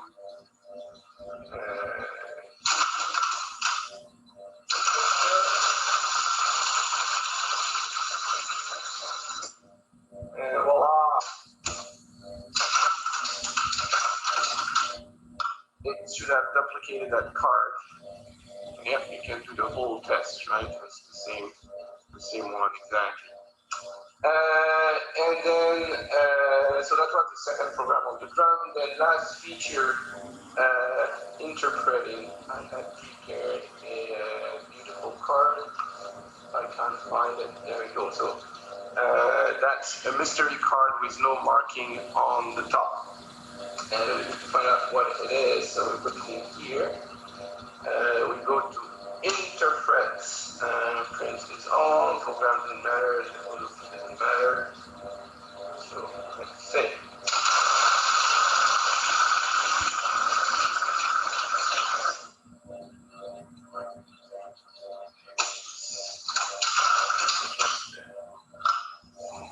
And here we go. So that's it. Found out what was on the card and printed it over here. And of course, this is all the letters of the alphabet, the whole set. So you have for the IBM 29 key punch fully restored. පේනවනේ මිනිස්සු කොහොමද පාවිච්චි කරේ කියලා. නෝට නිකම් මම පොඩි introduction එකක් දුන්නොත් පන්ච් කාඩ් ගැන සල්ලෙස කතා කරොත් මේක කාඩ් එකක්. මේ වගේ ලොකු කාඩ් එකක්. මම නිකන් ඔයාලට කියන්නම් මේකේ වෙන කුංචි වැඩක්. උතන අපි මෙහෙම කාඩ් එකක් තියෙන ලොකු කාඩ් එකක් තියෙනවා. හිතනවා මගේ නම ගහන්න ඕනේ කියලා. මේ උඩ අකුරු තියෙනවා. තියෙන දැන් A B ඔහොම අකුරු ටික තියෙනවා. මෙහෙම අකුරු තියෙනවා. මේ ටික කැප්ලක මේ ටික සිම්පල් අකුරු. ඒතර සිම්පල් A සිම්පල් B ඔහොම තියෙනවා. මගේ නම කපන්න ඕනද? මගේ නම චමින්දනේ. මේක තමයි 1 2 3 ගහලා තියෙනවා. මේ 1 2 3ම පේලි ගහලා තියෙනවා. පේලි ගොඩක් තියෙනවා. හරි? හරි? දැන් ඒතර අපි දැන් මම මේ උදාහරණයක් මොකක්ද තේරෙයි? උඩ තියෙනවා මෙතන A B C D අකුරු ටික දෙනවා. මෙතන A B සිම්පල් අකුරු තියෙනවා. දැන් මේක ඊට පස්සේ මෙතන ඉලක්කම් 1 2 මේ ඉලක්කම් ටික තියෙනවා. කොහොම තියෙනවා ඉලක්කම්? ඔය ටික තියෙනවා. දැන් මගේ නම කපන්න ඕනද කියලා මගේ නම ගහන්න ඕනද හිතන්නකෝ. දැන් මේ දෙක 1 2 3 4 5 මේ පේලි තියෙනවා මේ. හතරවෙනි පේලිය පස්වෙනි ඔහොම තියෙනවා. දැන් මගේ නම චමින්ද ප්‍රියශාන්තනේ. මම කියව මම මේක ස්ටෝර් කරනවා චමින්ද කියලා විතර ස්ටෝර් කරනවා. එයා මොකද කරන්නේ මේ පළවෙනි පෙළියේ මේ C කේන්ද්‍ර කැපිටල් C ඉලක්ක කපනවා. මේ පෙළිය ඉලක්ක කපනවා. මෙතන ඉලක්ක කපනවා. તો ඒකේ පෙළිය කපනවා. දෙවෙනි අකුර මොකක්ද? H අකුරනේ. දෙවෙනි පෙළිය මෙන්න මේ දෙවෙනි පෙළිය මෙන්න මෙහෙම ඇවිල්ලා මෙතන H අකුර ඉලක්ක කපනවා. තුන්වෙනි එක A නේ. તો තුන්වෙනි පෙළියේ මේ තුන්වෙනි පෙළ තමයි A අකුර ඉලක්ක කපන්නේ. M අකුරනේ. හතරවෙනි පෙළියේ මෙතන M අකුර ඉලක්ක කපනවා. පස්වෙනි පෙළියේ I අකුර ඉලක්ක කපනවා. කොහොම ඉලක්ක කපනවා? දැන් මෙහෙම තමයි නම තියෙන්නේ. ඒක මගේ මේ නමේ අකුරු වලට මේ පැත්තට පල්ලෙහාට පෙළ දැන් හරහට අකුරු ඉලක්කණුයි තියෙනවා. කැපිටල් අකුරු සිම්පල් අකුරු. දැන් මේ තමයි පංච් කරන විදිය. මේක පංච් කරනවා. මම දැන් තේරෙනවා ඔයගලන්ට මේක කාඩ් එකක්. කාඩ් එකේ උඩ තියෙන අකුරු සහ ඉලක්ක ලෙලා පහළට පෙළි තියෙනවා. ඒක මගේ නම කපන්න ඕන නම් පල්ලේ මඩ මුල් අකුරු කැපිටල් C අකුරුනේ. සබ් පළවෙනි පෙළිය කැපිටල් C අකුර කපනවා. ඒ පෙළිය වෙන මොකුත් කපන්නේ නැහැ. කැපුවොත් අවුල් වෙනවනේ. වෙන මොකුත් කපන්නේ. දෙවෙනි පෙළියේ සිම්පල් H අකුර කපනවා. මම සිම්පල් H නල් ලියන්නේ. තුන්වෙනි පෙළියේ A අකුර කපනවා. හතරවෙනි පෙළියේ M අකුර කපනවා. පස්වෙනි පෙළියේ I අකුර කපනවා. ඔහොම කපයි යනවා. ඒක මේ නම මගේ මෙහෙම තියෙනවා. ඔය තමයි පංච් කාඩ් එක කට් කරන කපන විදිය. මේක කියවන්නේ කොහොමද? මම මැෂින් එකට දාපුවම එයා කටුවක් අරන් ගිහලා බලනවා මුල් පෙළියේ කපලා තියෙන අකුර මොකක්ද කියලා. මුල් පෙළිය මොකද කපලා තියෙන්නේ? එයාට පේනවා මුල් පෙළිය කපලා තියෙන්නේ C. එහෙනම් එයා ලියන ඉස්සලම C අකුර ලියනවා. බලනවා දෙවෙනි පෙළිය කපලා. දෙවෙනි පෙළිය කපලා තියෙන්නේ H අකුර කපලා තියෙනවා. තුන්වෙනි පෙළිය බලනවා A අකුර. මුකුත් කපලා නැත්නම් හිස්තනක් තියෙනවා. දැන් හතරවෙනි පෙළිය කපලා නැහැ කියන්නේ මොකක් හරි වෙලා හිස්තනක් තියෙනවා. ඉලක්කමක් කැපුවා නම් මේ ඉලක්ක තමයි එකතු කරන්නේ. ඒතර මේ බලන්න මේ පංච් කාඩ් එක කොච්චර සංකීර්ණද කියලා අපිට දැක්කාම පේනකොට නේ මේක හරි සංකීර්ණ වැඩක් නේ. ඔයගොල්ලෝ දැක්කන්නේ මැෂින් එකේ නේ ස්විච් දාන අරෝමියව කරන්න ඕනේ. ගොඩක් වැඩ තිබුණානේ කරන්න. අද අපිව මුකුත් කරන්නේ නැහනේ. අපි නිකන් දෛනික ජීවිතේ උදාහරණයක් ගත්තොත් ඔයගොල්ලෝ වාහන දන්නවනේ. අද අපි එලානේ මොනවද? Automatic, auto car, auto gear car නෙලවන්නේ නේද? ඒවයි එලවන එක වඩාත් පහසුයිනේ. ඉස්සර අපි එළුවේ මැනුවල් කාර් කියලා ඒවනේ. දැන්ටත් ඒවා ගොඩක් තියෙනවා. දැන් ගොඩාක් මිනිස්සු ගන්න මොනවද? Auto car, automatic gear system. එතකොට මිනිස්සුන්ට එලවන එක හරිම පහසුයි. මෝටර් බයික්ස් බලන්න. ඔය පොඩි මෝටර් බයික් ගොඩක් යම මොනවද? ඔටෝ ගියර් නේ. ස්ටාර්ට් කරා ගියා. එච්චරයි. ගියර් මාරු කරන අරම මුකුත් නැහැ. හරි පහසුයිනේ මිනිස්සුන්ට. ඒ වගේ අපි මේ පටන් ගත්ත මේ පංච් කාඩ් මැෂින් එක තමයි දිනවල වෙන වෙන කමකට පරිවර්තනය වෙනවා. ඒක හිම්ම ගත්තේ නෑ. වෙන වෙන උපක්‍රම හැදුනා. මේක සමහර තැන්වල දියුණු වෙනා සමහර මේක අයින් කළා වෙනත් දල් හැදුනා. දැන් මේක තියෙන්නේ යාන්ත්‍රික උපක්‍රමයක්. This is a mechanical technology. They punch holes on the cards. මේක තමයි අපි කරපු සරල විදිය. සවකට තේරෙනවද දැන් මේ පංච් කාඩ් කොහමද? මේක පංච් කාඩයක් මේක තමයි මේ IBM කම්පියුටර් මුලින්ම මම පාවිච්චි කරේ වැඩිපුරම පාවිච්චි කරේ. ඉතින් මේක තමයි පාවිච්චි. ඔයාලට මම පෙන්නුවේ පුංචි යන්ත්‍ර කීපයක්. මේක පටන් ගන්නේ ජෝසප් ජැකුවාර්ගේ රෙදි වියන යන්ත්‍රයට. හැබැයි පස්සේ කාලේ මේක වැඩිපුර පාවිච්චි වුණා පරිගණක ආශ්‍රිත තැන්. ඒ නිසා මිනිස්සු හිතනවා මේක පරිගණක උපකරණයක් නෑ. මේක පරිගණක උපකරණයක් නෙමෙයි. මේක නිර්මාණය වුණේ චාල්ස් බැබේජ්ගේ රෙදි වියන යන්ත්‍රයට. Nowadays, people are thinking that this is a computer device. No, this is not a computer device. This is not a computer part. This was developed by Joseph Jacquard to use with his mechanical loom. It is basically used for getting the different patterns on clothes. But later on, that has adapted to the computer devices. That's why people are thinking that it's a computer device. එනිසා මේක අපිට පොඩ්ඩක් දැනගන්න ඕනේ මේ පුංචි කතාව. ඒකයි මම ඔකට ඇදලා පෙන්නුවේ මේ පංච් කාඩ් එක මූලික දේ සරලව ක්‍රියාත්මක. ඉතින් ගොඩක් වෙලාවට අපි පෞගේ කාලේ දැක්කා මේ ටික කාලයක් ඉස්සෙල්ලා නේ ආයතනවල සේවකයන්ගේ පැමිණීම් පිටීම සටහන් කරන පංච් කාඩ් පාවිච්චි කරා. මොකද මේ පංච් කාඩ් එකක් තියෙනවා, මේව කාඩ් එකක් තියෙනවා. මේ කාඩ් එකේ එයාගේ සේවකගේ නම ලියලා තියෙනවා මෙතන. නම සටහන් කරලා. ඒතකොට හැම සේවකෙම කාඩ් එක ගන්න දෙනවා. එයා යද්දි මොකද කරන්න ඕනේ? මේ මැෂින් එකට දාලා එයාගේ පැමිණීම සටහන් කරන්න ඕනේ. ඉතින් මේක තමයි පංච් කාඩ් මැෂින් කියලා යන්ත්‍රයක්. මේ කාඩ් එකේ දින ටික තියෙනවා මෙහෙම ගාලා. 1 2 3 දින ටික ගාලා තියෙනවා. කොහොමද දින ටික ගාලා තියෙනවා? 5 6 7 8. මෙතන ඉන් කියන ටයිම් එක ඇතුළත අවුට් එක. ඉන් එක අවුට් එක. එතකොට එයා මොකද කරන්න ඕනේ? එයා පංච් කාඩ් එක කියලා මැෂින් එකට දාන්න ඕනේ. මැෂින් එකේ අර කට ඔටෝ ඇඩ්ජස්ට් කරන දවසින් දවස මේ දුරට ගැලපෙන්න මැෂින් එක හදනවා දිග. ඒක යාට ඕනවට වඩා ඇතුළට දාන්න බෑ. එයා යම්කිසි දුරක් තමයි ඇතුළට දාන්න ඕනේ. ඉතින් පළවෙනි දවසේ පළවෙනිදානේ එතන මෙතන තමයි මේ දෙන්නේ. එයා කාඩ් එක දාපු ගමන් මෙන්න මෙතන ගහනවා මැෂින් එකෙන් ගහනවා දිනේ. සෝරි වෙලාව. ඇතුල් වෙච්ච වෙලාව දානවා. එයා පිට වෙනකොට ආයෙත් මේ කාඩ් එක දානවාම හවසට ගහන්නේ මෙතන පිට වෙච්ච වෙලාව. ආයෙ පහවදගේ කාඩ් එක දාපුවම මෙතන වදිනවා එදා ඇතුල් වෙච්ච වෙලාව.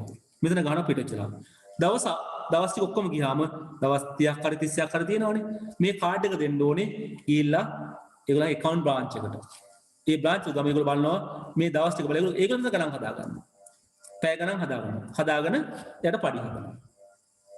දවකට මේක බාන පුළුවන් සරලම තැනක් තමයි අර කෝච්චි ස්ටේෂන් එකේ ටිකට් එක ගත්තාම අර දිනේ ගහලා දෙන්නේ. ඔයගොල්ලෝ බලන්න ගිහිල්ලා.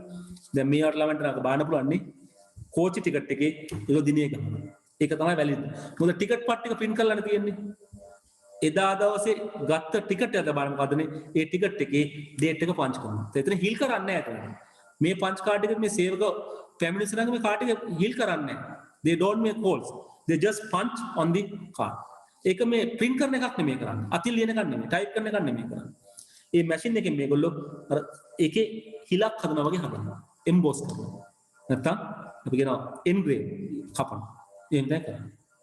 ඉතින් මේ කාඩ් අපිට මොකද දැන්ටත් අපි මේක යම් යම් තැන්වල පාවිච්චි කර ගන්නවා. සමහරට සම්පූර්ණ වෙනවා. සමහරට හිලි දෙන්නේ. මම හිතනවා ඒක අපිට දැන් තේරුම් ගන්න පුළුවන් කියලා. මොකද මේ තාක්ෂණය දැන් අපේ ළඟ නැති නිසා අපිට මේක කිව්වහම එක පාටම තේරුම් ගන්න අමාරුයි. ඒකනේ අපෙන් ඇහුවේ නේද? අර මැෂින් අච්චර ලොකුද කියලා. කලබල වෙන්න එපා. අපි ඉගෙන ගන්නවා තව මැෂින් එකක් නේ. ටොන් 5ක් බර මැෂින් ගැන. මේ අතීතයේ තිබ්බ ටොන් 5ක් බර කම්පියුටර්ස් හිතන්නවත් පුළුවන් නේද? ගෙනියන්න මොකක්ද ඕන කරන්නේ? නේද? ලොකු කන්ටර් එකක් දෙයක් ඕනේ ගෙනියන්න නේද? ටොන් 5ක් බර ඒව. අද නම් කම්පියුටර් මොකද්ද? ග්‍රෑම් 5ක් බර කම්පියුටර්ස් පව තියෙනවනේ නේද? උර සාක්කුවේ දාන්නේ පොකට් ඒවා 5 grams බක්. හොඳයි. එහෙනම් අපි යමු තව ටිකක් ඉස්සරහට. මේ අපිට හම්බ වෙන්නේ පරිගණක ලෝකේ පළවෙනි විශේෂ කාන්තාව. ඇඩා ඔගස්ටා ලව්ලේස්.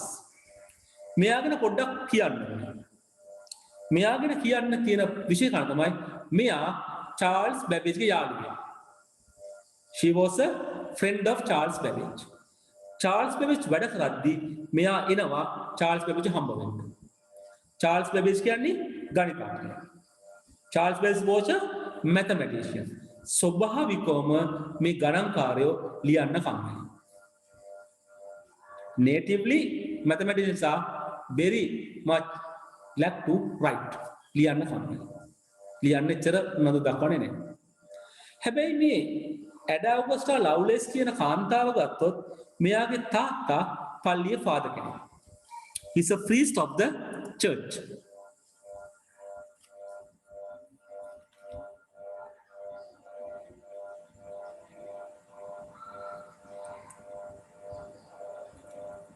හරි චාල්ස් බැබේජ්ගේ මේ යාළුවෙක් වෙච්ච මේ ඇඩා ඔගස්ටා ලව්ලේස්ගේ තාත්තා පල්ලියක ෆාදර් කෙනෙක්. ඒ වගේ මෙයා කවිකාරයෙක්. The Lovelace father was a priest and is a poet. ඉතින් ඒගොල්ලෝ කවි ලියනවා කවි කියනවා. ඒ නිසා මේ ඔගස්ටට පුරුද්දක් තිබ්බා ගොඩක් ඒවා ලියන්න කියන්න. ඔගස්ටට ගොඩක් අට ලියන්න කියම එයාගේ පුරුද්දක් වශයෙන් කරනවා. ඒ නිසා මෙයා එනවා චාල්ස් බැබේජ් හම්බ වෙන්න. ඉතින් මෙයා චාල්ස් බැබේජ් වැඩ කරනවා. මෙයා අර චාල්ස් බැබේජ් කරනවා සටහන් කරගන්නවා. මෙහෙම කරාම සටහන් කරනවා. සමහර උපදෙස් දෙනවා. යාළුවෙක්නේ මෙහෙම කරා මෙහෙම කරොත් එයා උපදෙස් ලියනවා. මෙහෙම කරා මෙහෙම වුණා. මෙහෙම කරා මෙහෙම වුණා. මෙහෙම කරන්න. ඒතර මේ දෙන එකතු වෙලා දැන් චාල්ස් බැබේජ් මැෂින් එක හදනවා. මෙයා සටහන් කරනවා. මොකද චාල්ස් බැබේජ් සටහන් කරන්න කැමති නෑනේ. එයා ගණිතඥයෙක්. දැන් මොකද වෙන්නේ? චාල්ස් බැබේජ් යන්ත්‍රයේ ක්‍රියාකාරීත්වය මෙයා සටහන් කරනවා. මෙයා සමහර උපදෙස් දෙනවා මෙහෙම කරන්න කියලා.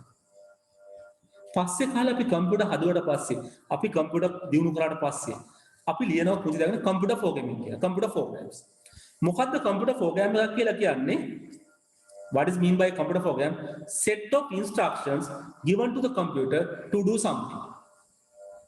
පරිගණක වැඩසටහනක් කියන්නේ පරිගණකයලවා යම් වැඩක් කරගන්න දෙන උපදෙස් මාලාව. උපදෙස් මාලාව.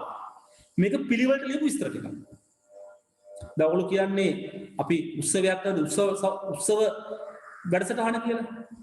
the program of the function කියලානේ මේ වෙලාවට මේක කරන්න. උදාහරණ වශයෙන් පන්සිල් ගන්න, පොල් තෙල් පාන පත්තු කරන්න, ආර්දාමුත්තර කතාව දෙන එහෙම ලියනවනේ අපි. ඒක කම්පියුටර් ප්‍රෝග්‍රෑම් එකක් කියන්නේ මේ වගේ ලිපි උපදේශ මාලාවක්. අපි ඉතින් අතීතයේ තොරතුරු හොයලා බලද්දී අපි දකිනවා මේ ඇඩා ඔගස්ටා ලව්ලෙස් මේ වගේ උපදෙස් ලියලා තියෙනවා. අපි වර්තමානයේ දකින ප්‍රෝග්‍රෑම් එකක් තමයි මේ අතීතය ලියලා තියෙන්නේ. ඇයි? උපදේශ මාලාව. එහෙනම් කවුද ඉස්ලාම් ප්‍රෝග්‍රෑම් ලියලා තියෙන්නේ? මෙන්න මේ කාන්තාව. කවුද? ඇඩා ඔගස්ටා ලව්ලෙස්. එනිසා අද අපි පිළිගන්නවා ඇඩා ඔගස්ටා ලව්ලෙස් තමයි ලෝකෙ ඉන්න පළවෙනි කම්පියුටර් ප්‍රෝග්‍රෑමර් කියන්නේ. ඇයි මෙයා පරිගණකයේ ක්‍රියාත්මක කරන උපදේශ මාලාව වයක ලියලා තියෙනවා. මතක තියාගන්න මේ කතා කරන්නේ 1800 ගණන්වල. කම්පියුටර් තිබුණේ නැහැ. කම්පියුටර් ප්‍රෝග්‍රෑමින් කියලා දෙයක් තිබුණේ නැහැ. හැබැයි මෙයා ලියපු උපදේශ අද අපි පාවිච්චි කරන කම්පියුටර් ප්‍රෝග්‍රෑම් එක උපදේශ වගේ අපිට පේනවා. So we are talking about 1820s. At that time we had no computers. There is nothing called computer programming. But what she wrote can be seen as a set of instructions what we use today for the computers. It is something very close to a computer program. Then what we have decided to treat her as the world first computer program. Peno. එයා ලියපු programme එකක් නැහැ වගේ තමයි අපිට හිතෙන්නේ. හැබැයි එයා ඊටාම පැහැදිලිව උපදෙස් ලිව්වා. අද අපි කම්පියුටර් ප්‍රෝග්‍රෑම් එක කරන වැඩේ වගේ වැඩක් තමයි එයා කරලා තියෙන්නේ. ඒ වගේ වැඩක්. නේද? එතකොට ඒක අපිට සලකන්න පුළුවන් අද කාලේ අපි පාවිච්චි කරන කම්පියුටර් ප්‍රෝග්‍රෑම් එකක් වගේ. ඒක නිසා තමයි අපි මෙයාව ගන්නේ ලෝකේ පළවෙනි කම්පියුටර් ප්‍රෝග්‍රෑමර් කියලා.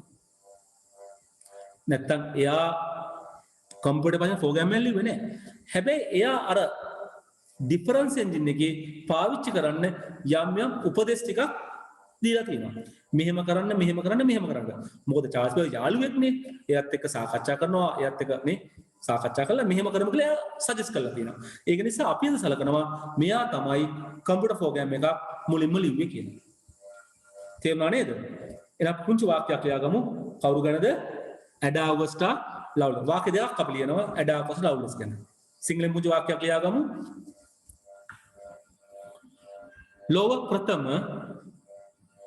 ලෝව ප්‍රථම පරිගණක ක්‍රම ලේඛිකාව. ලෝව ප්‍රථම පරිගණක ක්‍රම ලේඛිකාව ලෙසින් සැලකේ.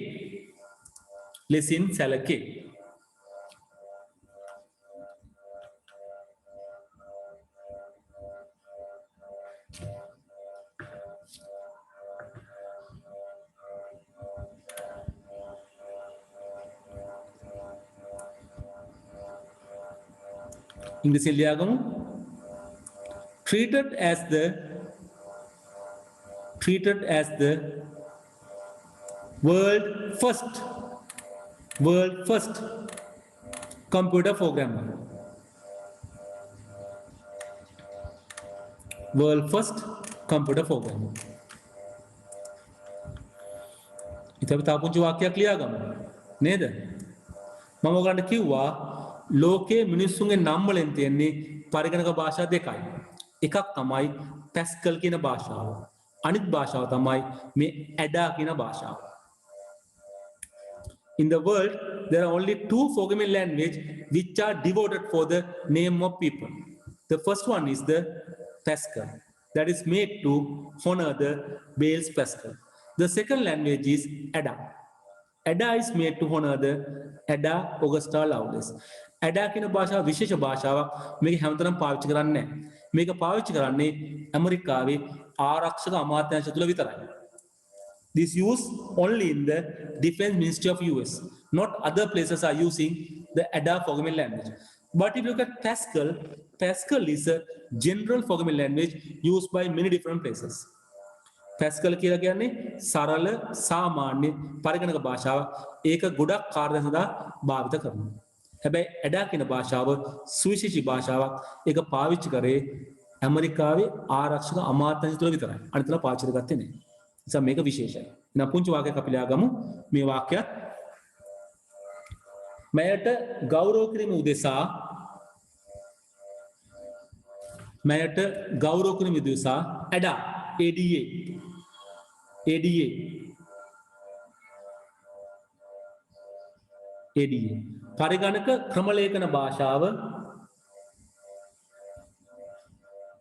පරිගණක ක්‍රමලේඛන භාෂාව නිර්මාණය කරන ලදී.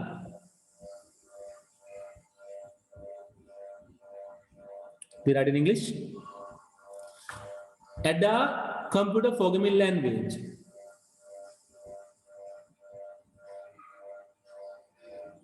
ADA computer programming language was developed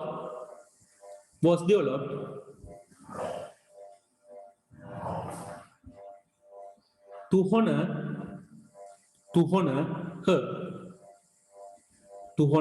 her.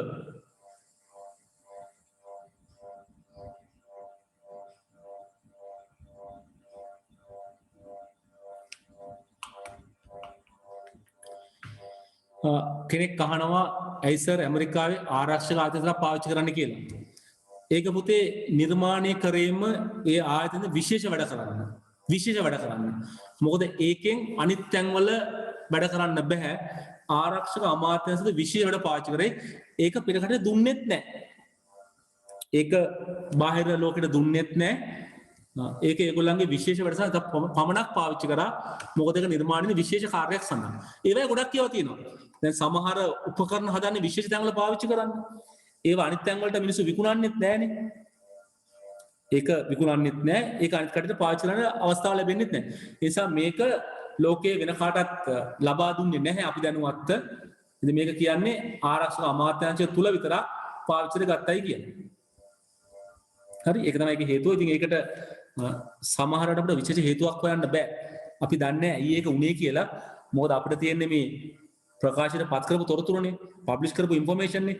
දේවයි කියනවා මේක they are not open to the other people. මේක බාහිර පරිසරයට දුන්නේ නැහැ. ආරක්ෂක අමාත්‍යාංශය විතරයි යම් කරුණු පාවිච්චි කරලා කියලා කියනවා. ඒත් අපි දැනනවා ඊට වඩා දෙයක් අපිට දැනගන්න ලැබෙන්නේ නැහැ මේකෙන්. හරි? ඊට පස්සේ කෙනෙක් අහලා දෙනවා මගෙන් පංච් කාඩ් වල වචනත් ගබඩා කරන්න පුළුවන්ද කියලා. ඔකට උත්තරේ හම්බුණා. නේද? පංච් කාඩ් වල ඕන දෙයක් ගබඩා කරන්න පුළුවන්. ඒ පංච් කාඩ් ඩිසයින් එක අනුව. සාමාන්‍යයෙන් පංච් කාඩ් එකේ තියෙන අකුරු සෙට් එකකුයි ඉලක්කම් සෙට් එකකුයි සලකුණු ටිකකුයි. ඒ ටික ඔක්කොම තියෙනවා. නිසා අපිට ඒකේ ඕන දෙයක් ඒ පංච් කාඩ් වල ස්ටෝර් කරන්න පුළුවන්කම තියෙනවා.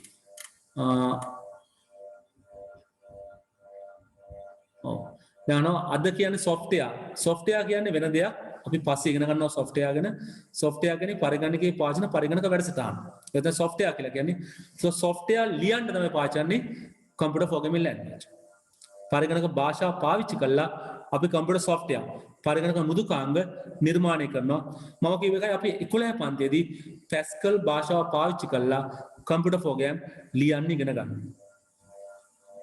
We are learning how to write programs using Pascal in grade 11, not in grade 10.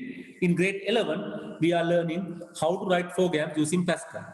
So Pascal කියන පරිගණක භාෂාව පාවිච්චි කරලා වැඩසටහන් සකස් කරන්න අපි ඉගෙන ගන්නවා 11 පන්ති 10 පන්ති නෙමෙයි.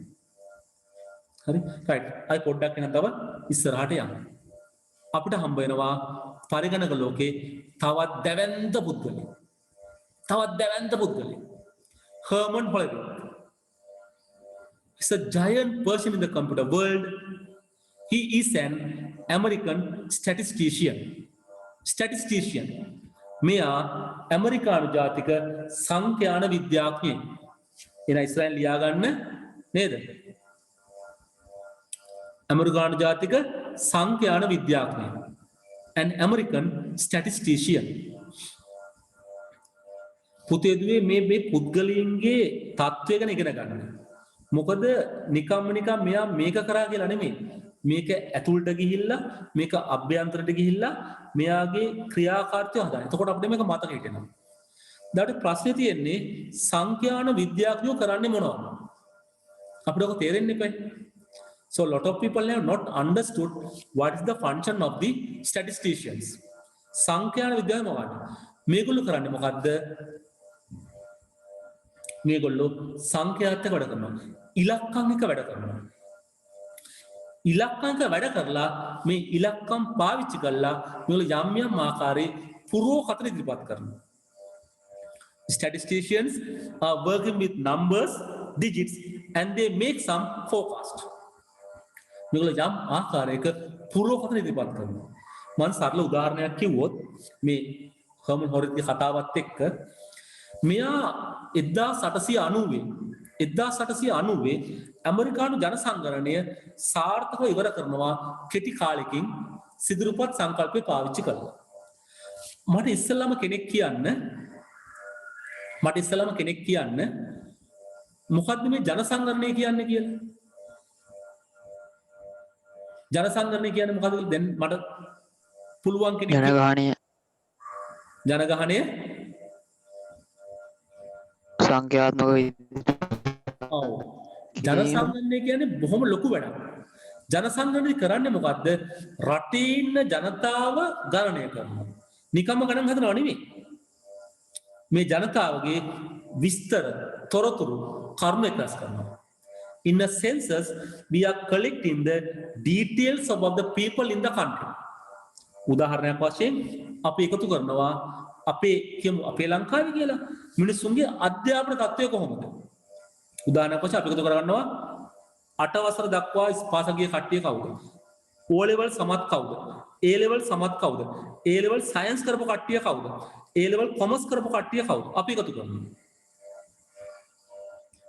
මිනිස්සු එකතු කරනවා. ඊට පස්සේ අසනීප ගැන එකතු කරනවා. මෙන්න මෙහෙම වෙනවා කියලා. ඕකට මම සරල උදාහරණයක් කිව්වොත් දැන් මේ දවස්වල ඔයගොල්ලෝ දන්නවද ගහක් ගැන ප්‍රශ්නයක් තියෙනවනේ ගහක් ගැන.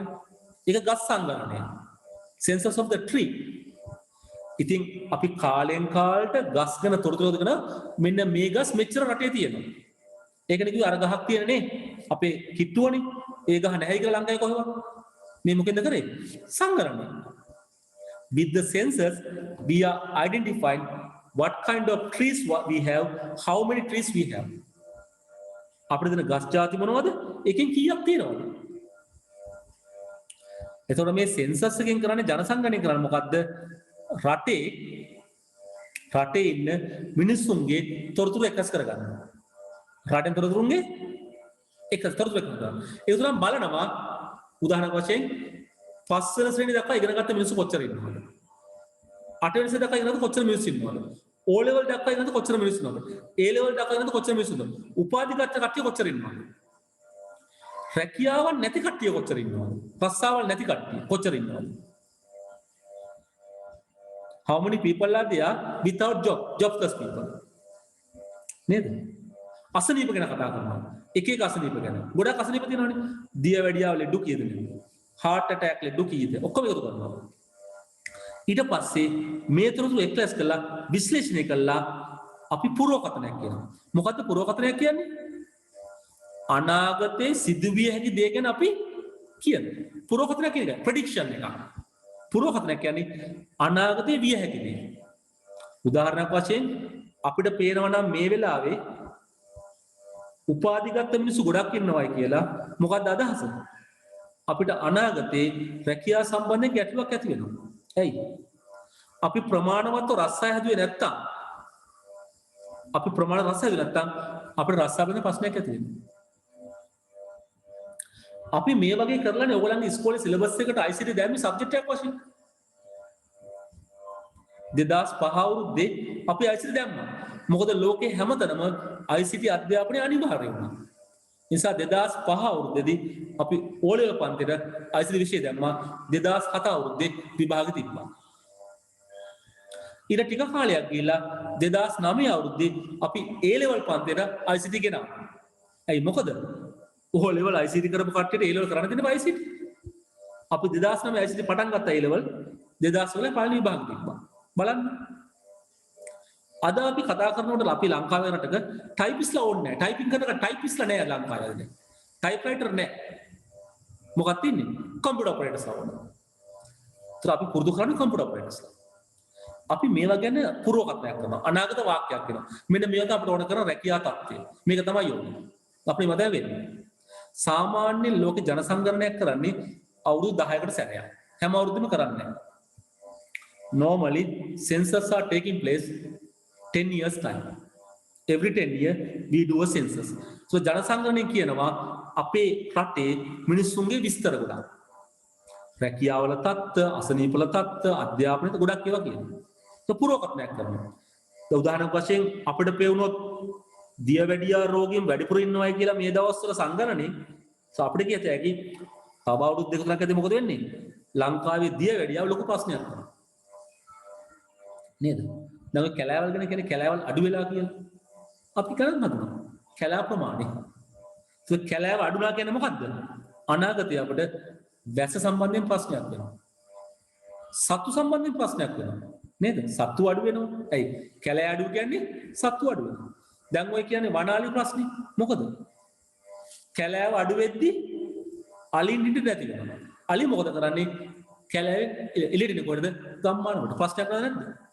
කැලෑ ප්‍රමාණය අඩු වෙනවා කියන්නේ ඔන්න අපිට අලි ප්‍රශ්නෙත් ඇති වෙනවා. පේනවනේ? ඒතර මේ සංගණනයේ ගොඩක් ඒවා කියනවා. We are predicting lot of things with these senses.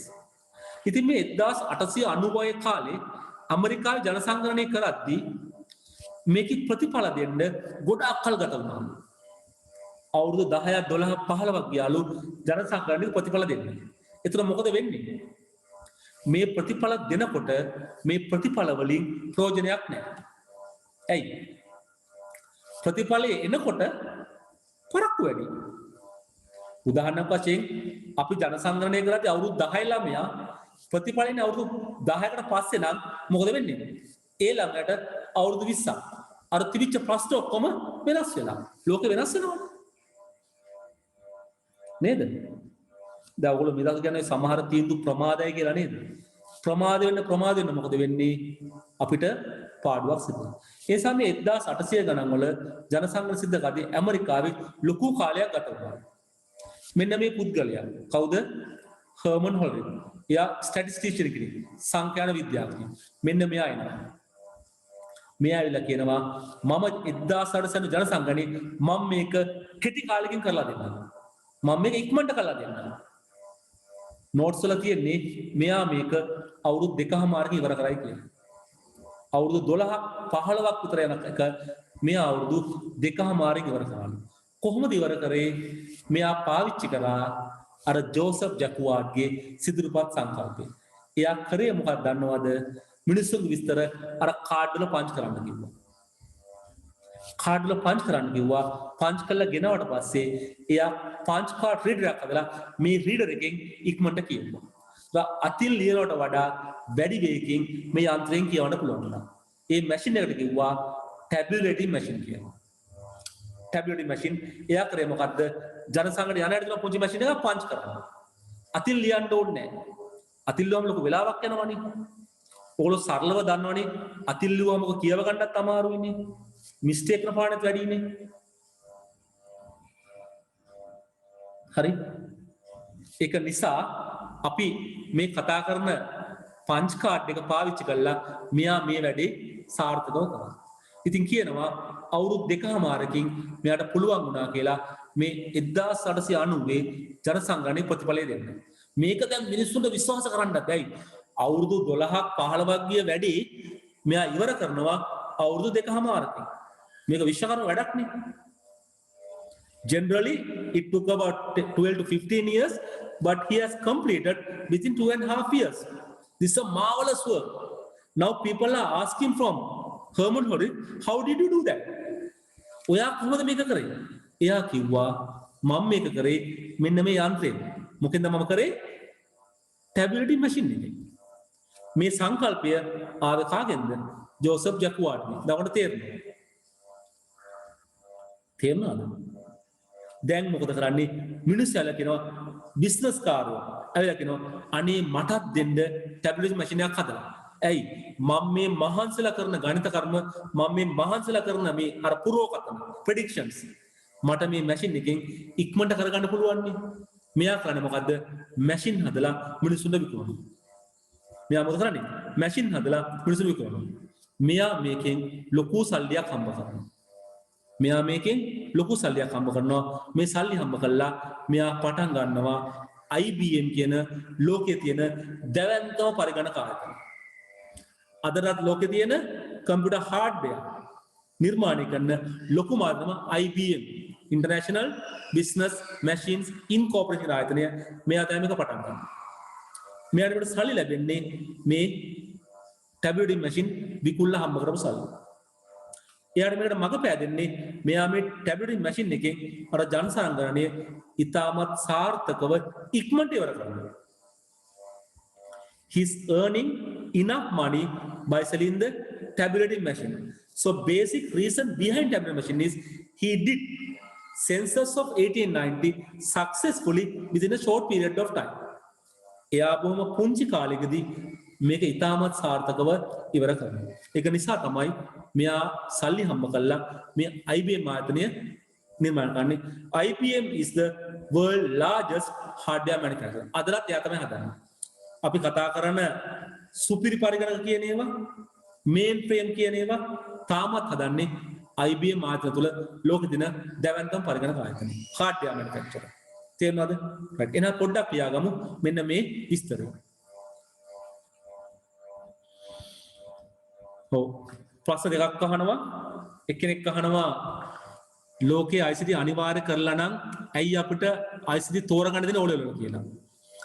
ඒක පුතේ ලංකාවේ ප්‍රතිපත්ති වල ප්‍රශ්නයක් තියෙනවා. It is the policy decision in Sri Lanka. ඉතින් මම ICT ගුරුවරයෙක් වශයෙන් මම කැමති හැම ළමයෙක්ටම ICT අනිවාර්ය කරනවා නම්. හැබැයි අනිත් පැත්තෙන් ICT අනිවාර්ය කිරීම තුළ අපිට ගැටලුවක් ඇති වෙනවා.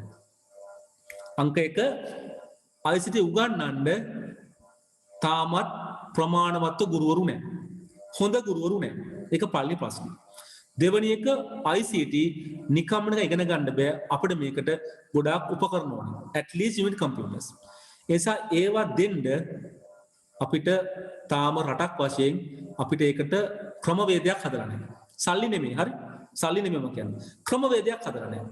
There is no methodology made to give computing facilities to each and every school. හැම පාසලකටම පරිගණක පාසුකම් ලබා දීම සඳහා නිවැරදි ක්‍රමවේදයක් නැහැ. ඕගොල්ලෝ දන්නවනේ ඉස්කෝලවල නේද? මේ දවස්වල වඩා පේනවනේ ඔන්ලයින් ඉගෙන ගන්න එකට අපිට කොච්චර ප්‍රශ්නද කියලා. නිසා කම්පියුටර් දීමේ ගැටලුවක් වුණා. ඒක මේ ප්‍රතිපත්තිමය ප්‍රශ්නයක්. ඉතින් අපි ගොඩක් උත්සාහ කරා ICT අනිවාර්ය කරමු කියන එකට. ඉතින් ගොඩාක් ප්‍රශ්නලක කෙරුන්නේ. මම ආසයි ICT අනිවාර්ය කරනවා නම්. හැබැයි මේ වෙනකොට ඕගොල්ලෝ දන්නවා 6 7 8 9 පන්ති වලට ICT විෂයක් වශයෙන් දාලා තියෙනවා දැන්. They included as a subject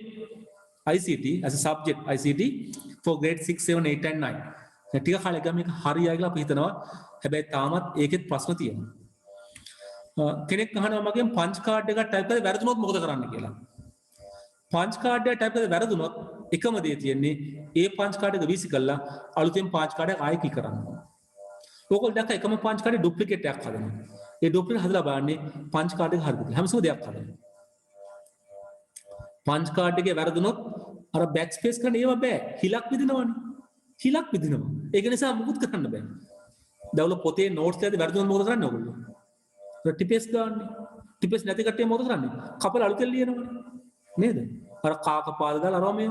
ඒක තමයි ක්‍රමය. ඒ නිසා පංච් කාඩ් එකේ වැරදුනොත් if you make a mistake on punch card, only option is throw that punch card, cut it again.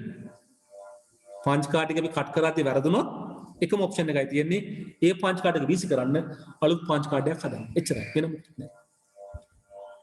හරිද? ඒක නිසා අපි මේ අද කතා කරන දේට වඩා ගොඩක් සංකීර්ණයි මේ කතා කරන කාලේ. මේ කතා කරන 1800 ගණන් නේ. ඔයාලට පේනවනේ දැන්. 1800 ගණන්. අපි ඉන්නේ 2000 ගණන් වල අග හරිය මැද හරියනේ නේද? නිසා තියෙනවා. right. එහෙනම් අපි ලියාගමු පුංචි විස්තර ටිකක් ජෝසප් ජැක්වාඩ් ගැන. sorry. හර්මන් හොල්රිත් ගැන. පංච් කාඩ් එක මතකුනේ ජෝසප් ජැක්වාඩ්. අපි ලියාගමු එහෙනම් අපේ පුද්ගලයා දැන් ඉන්නේ කවුද? හර්මන් හොල්රිත්. අපි ලියාගමු පුංචි වාක්‍යයක් සිංහලෙන් ඉස්සෙල්ලා. 1890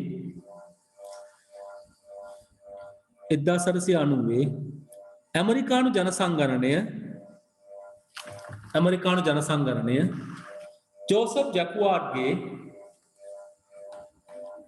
ජෝසප් ජැක්වාඩ්ගේ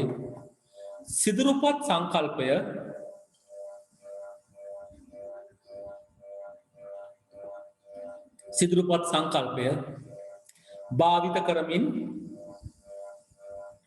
භාවිත කරමින් කෙටි කලකින් සාර්ථකව නිම කිරීමට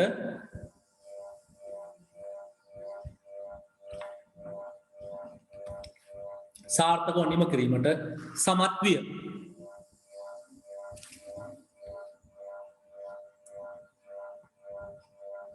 We write in English. Successfully completed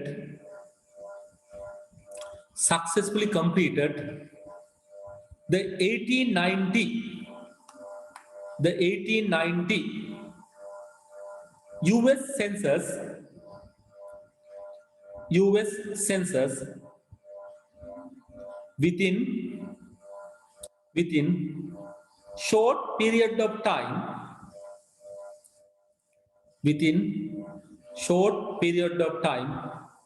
using the punch card concept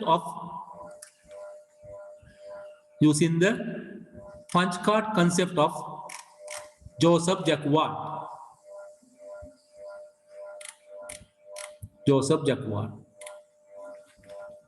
අපි දා පුංචි වාක්‍යයක් ලියා ගමු නේද?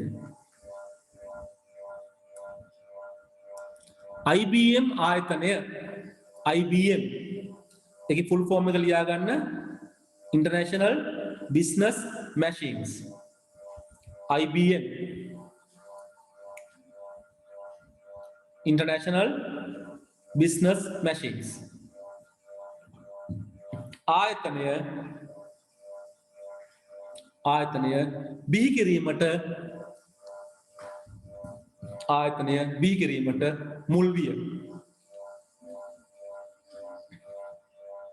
We write one sentence in English. Headed to start the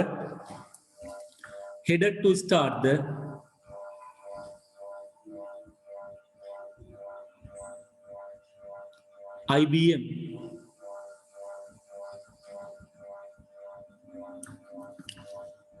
International Business Machines. කෙනෙක් අහනවා IBM ආයතනය හැමතැනම නැද්ද කියලා. පුතේ IBM කියන්නේ ඇමරිකාවේ තියෙන ආයතනයක්. ලෝකයේ අනිත් රටවල තියෙන ඒකින් හදාගත්ත ශාඛා branches. So all over the world we have IBM branches. So there are so many IBM branches all over the world. They are providing services through these branches. ලෝකයේ හැම රටකම වගේ IBM ආයතන ශාඛා තියෙනවා. ඒවා හරහා ඒගොල්ලෝ ඒවට අවශ්‍ය කරන සේවා ලබා දෙනවා. IBM ආයතන මූලිකව තියෙන්නේ මුල් ආයතන තියෙන්නේ ඇමරිකාවේ. ඒක ඇමරිකාවේ තියෙන ආයතනයක්. ඉතින් ලෝකේ අනිත් තැන්වල එහෙම එකක් තියෙනවා. ඉතින් තාම පුතේ ප්‍රශ්නයක් අහනවා මම ප්‍රශ්නේ කියන්නේ නැහැ. ඒක උත්තරේ මාව හම්බුනාම අහන්න එහෙම නැත්නම් නේද? විශේෂයෙන් ඉතිහාසය වගේ උගන්වන ගුරුවරයෙක්ගෙන් අහුවොත් ඒ ප්‍රශ්නට උත්තර දෙන්න පුළුවන්. ඉතින් මම උත්තර දෙන්නේ නැහැ. It is not in my area. ඒක මගේ පරිසරයේදී වෙනස්. මොකද මගේ උත්තරේ වෙන එකක්. ඉතින් මේ වගේ පොදු තැනකදී ආව උත්තරයක් කියන එක ඇත්තට සාධන නිසා මම උත්තරේ නොකිය ඉන්නවා. පුතේ මාව හම්බුනහම තමයි කියන්නේ. නේද? ඔය ප්‍රශ්නේ අහන පුතා මේ ඇමරිකානු ගැන අහන ප්‍රශ්නේ හම්බුනහම නේද මම කියන්නම් උත්තරේ it is not good to make it public. ඒක පොදුවේ කියන එක එච්චර හොඳ එකක් නෙමෙයි. ඒක නිසා අපි ඒක හම්බුනහම මම කියන්නම්. හරි? එතකොට ඔයගොල්ලෝ ඔක දැනගන්න පුළුවන්. right. අපි නයන් පොඩ්ඩක් ඉස්සරහට. නේද? මෙන්න මේ යන්ත්‍රය ගැන. මේ යන්ත්‍රය. මේක තවත් එක සුවිශේෂී යන්ත්‍රයක්. Automatic Sequence Controlled Calculator. කෙටියෙන් කියනවා ASCC කියලා. මේ යන්ත්‍රයේ නම පස්සේ වෙනස් කරනවා Mark 1 කියලා. මේක පස්සේ වෙනස් කරනවා Mark 1 කියලා. මේක සුවිශේෂී යන්ත්‍රයක්. ඔයාලට පේනවා මේකේ දැන් නිකන් රූප සයිස් එක පේනවනේ. පේනවනේ. නේද? මේක ටිකක් ලොකු එකක් ඒක නිසා නේද? පේනවනේ. අයි පුංචි වාක්‍යයක් ලියාගමු මේ ගැන මේ යන්ත්‍රය ගැන. නේද? පුංචි වාක්‍යයක්. මෙන්න ලියාගන්න මේ වාක්‍යය. මෙන්න මේ යන්ත්‍රය ගැන. මේ ACC ගැන. Automatic Sequence Control Calculator කියලා. මුල්ම කාලේ අපිම කිව්වේ ඇත්තම කැල්කියුලේටර්ස් කියලා. ගණක යන්ත්‍ර කියලා. කම්පියුටර් එක නෙමෙයි කිව්වේ. මොකද මේවා මූලික කාර්ය තිබුණේ ගණන් හදන්න. ගණන් හදලා යම් යම් ආකාරයේ සේවා ලබන්න. ඊට පුංචි වාක්‍යයක් ලියාගමු. Howard Aiken. Howard Aiken. ඉංග්‍රීසියෙන් ලියාගමු නේද? වරන් ඇතුලේ නම ඉංග්‍රීසියෙන් HOWARD. Howard HOWARD. Howard Aiken. AIKEN. AIKEN. Paramwala. Harvard he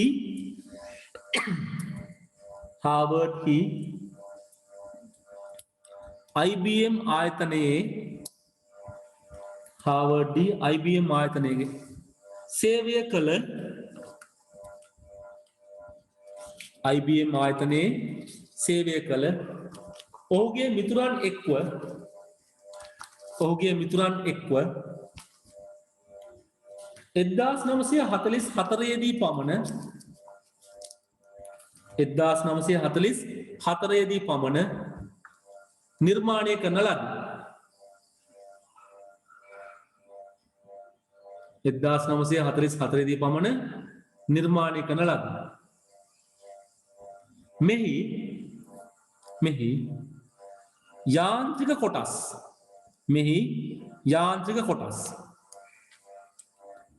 පුතේදී වරහක ලියාගන්න මේක ඉංග්‍රීසි වචනේ මෙන්න මේ වචනේ electromechanical units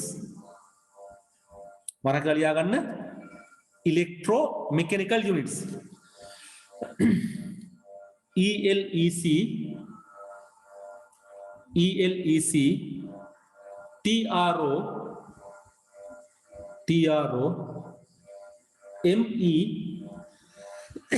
ME CHA NI CAL mechanical electromechanical units වරහම් වහලා 3000කට වැඩියෙන් තිබුණු අතර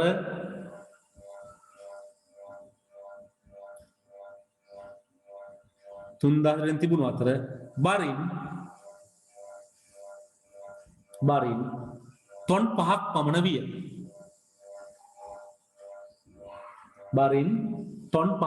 විය. පේනවනේ පොඩ්ඩයි බර නේද? Ton 5ක්නේ.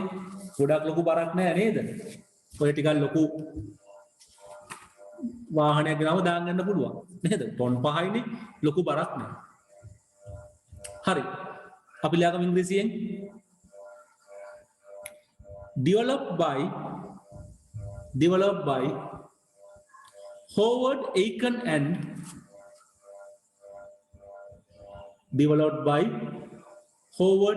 and his friends who work at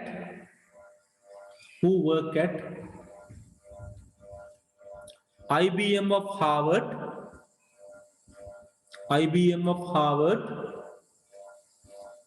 around 1944.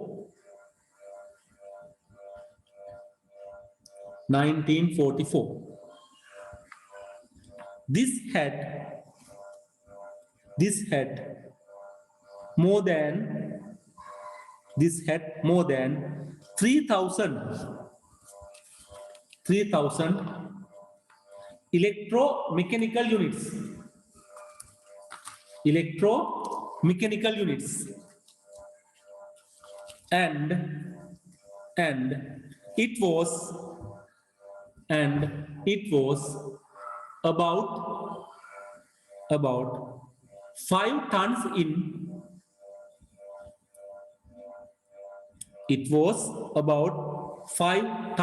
in weight.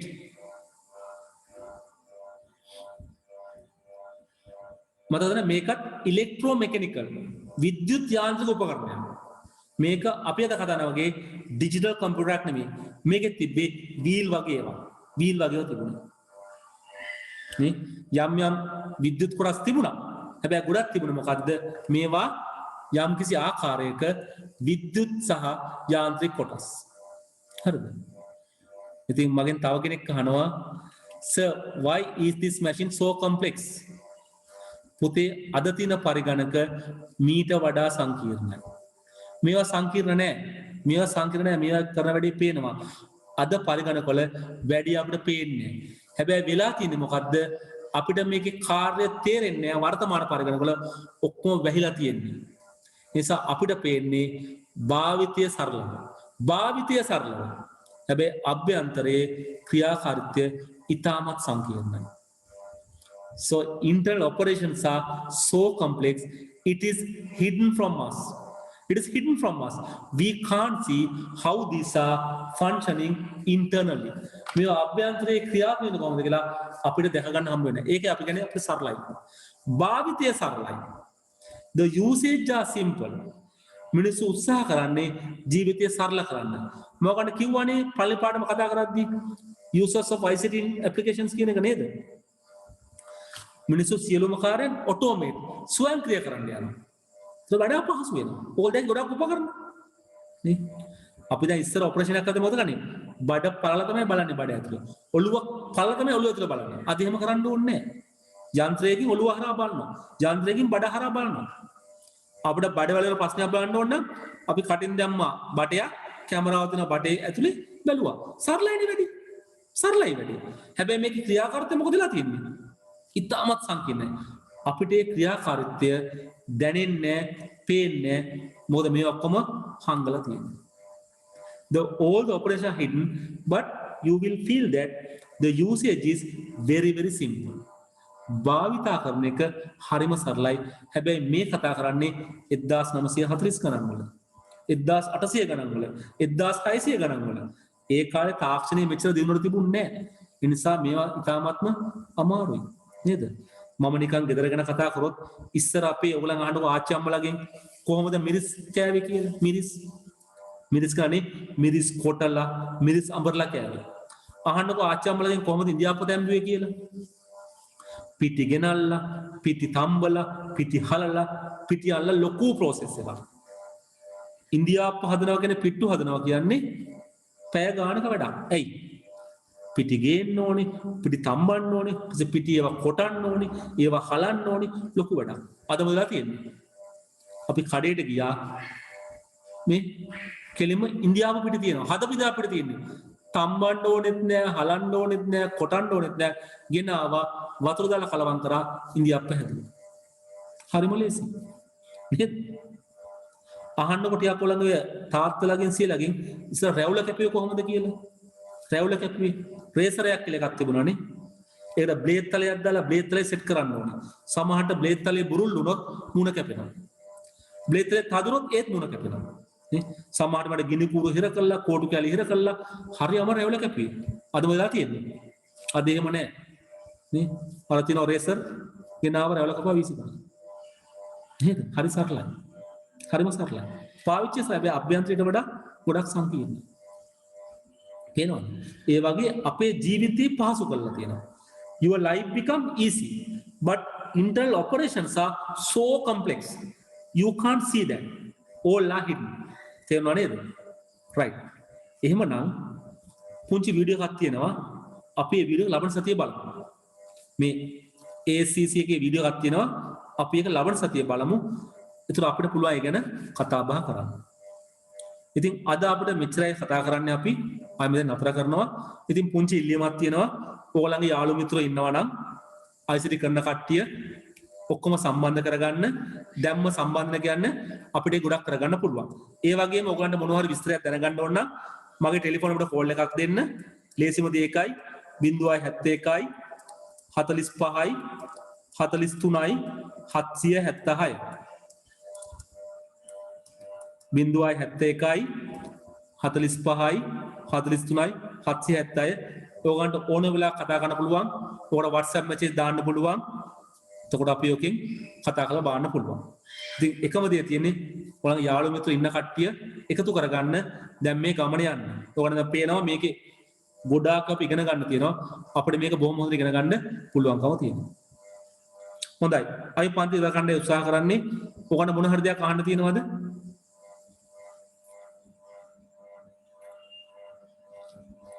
පන්ති යනකම් ප්‍රශ්න ඇහුවා. ඒ තව මොන හරි අහන්න තියෙනවා නම් අහන්න පුළුවන්.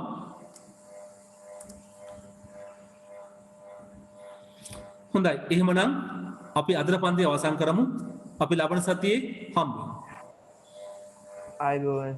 අයබෝවන්. Be safe. Good night for all. We are meeting on. Good night, sir.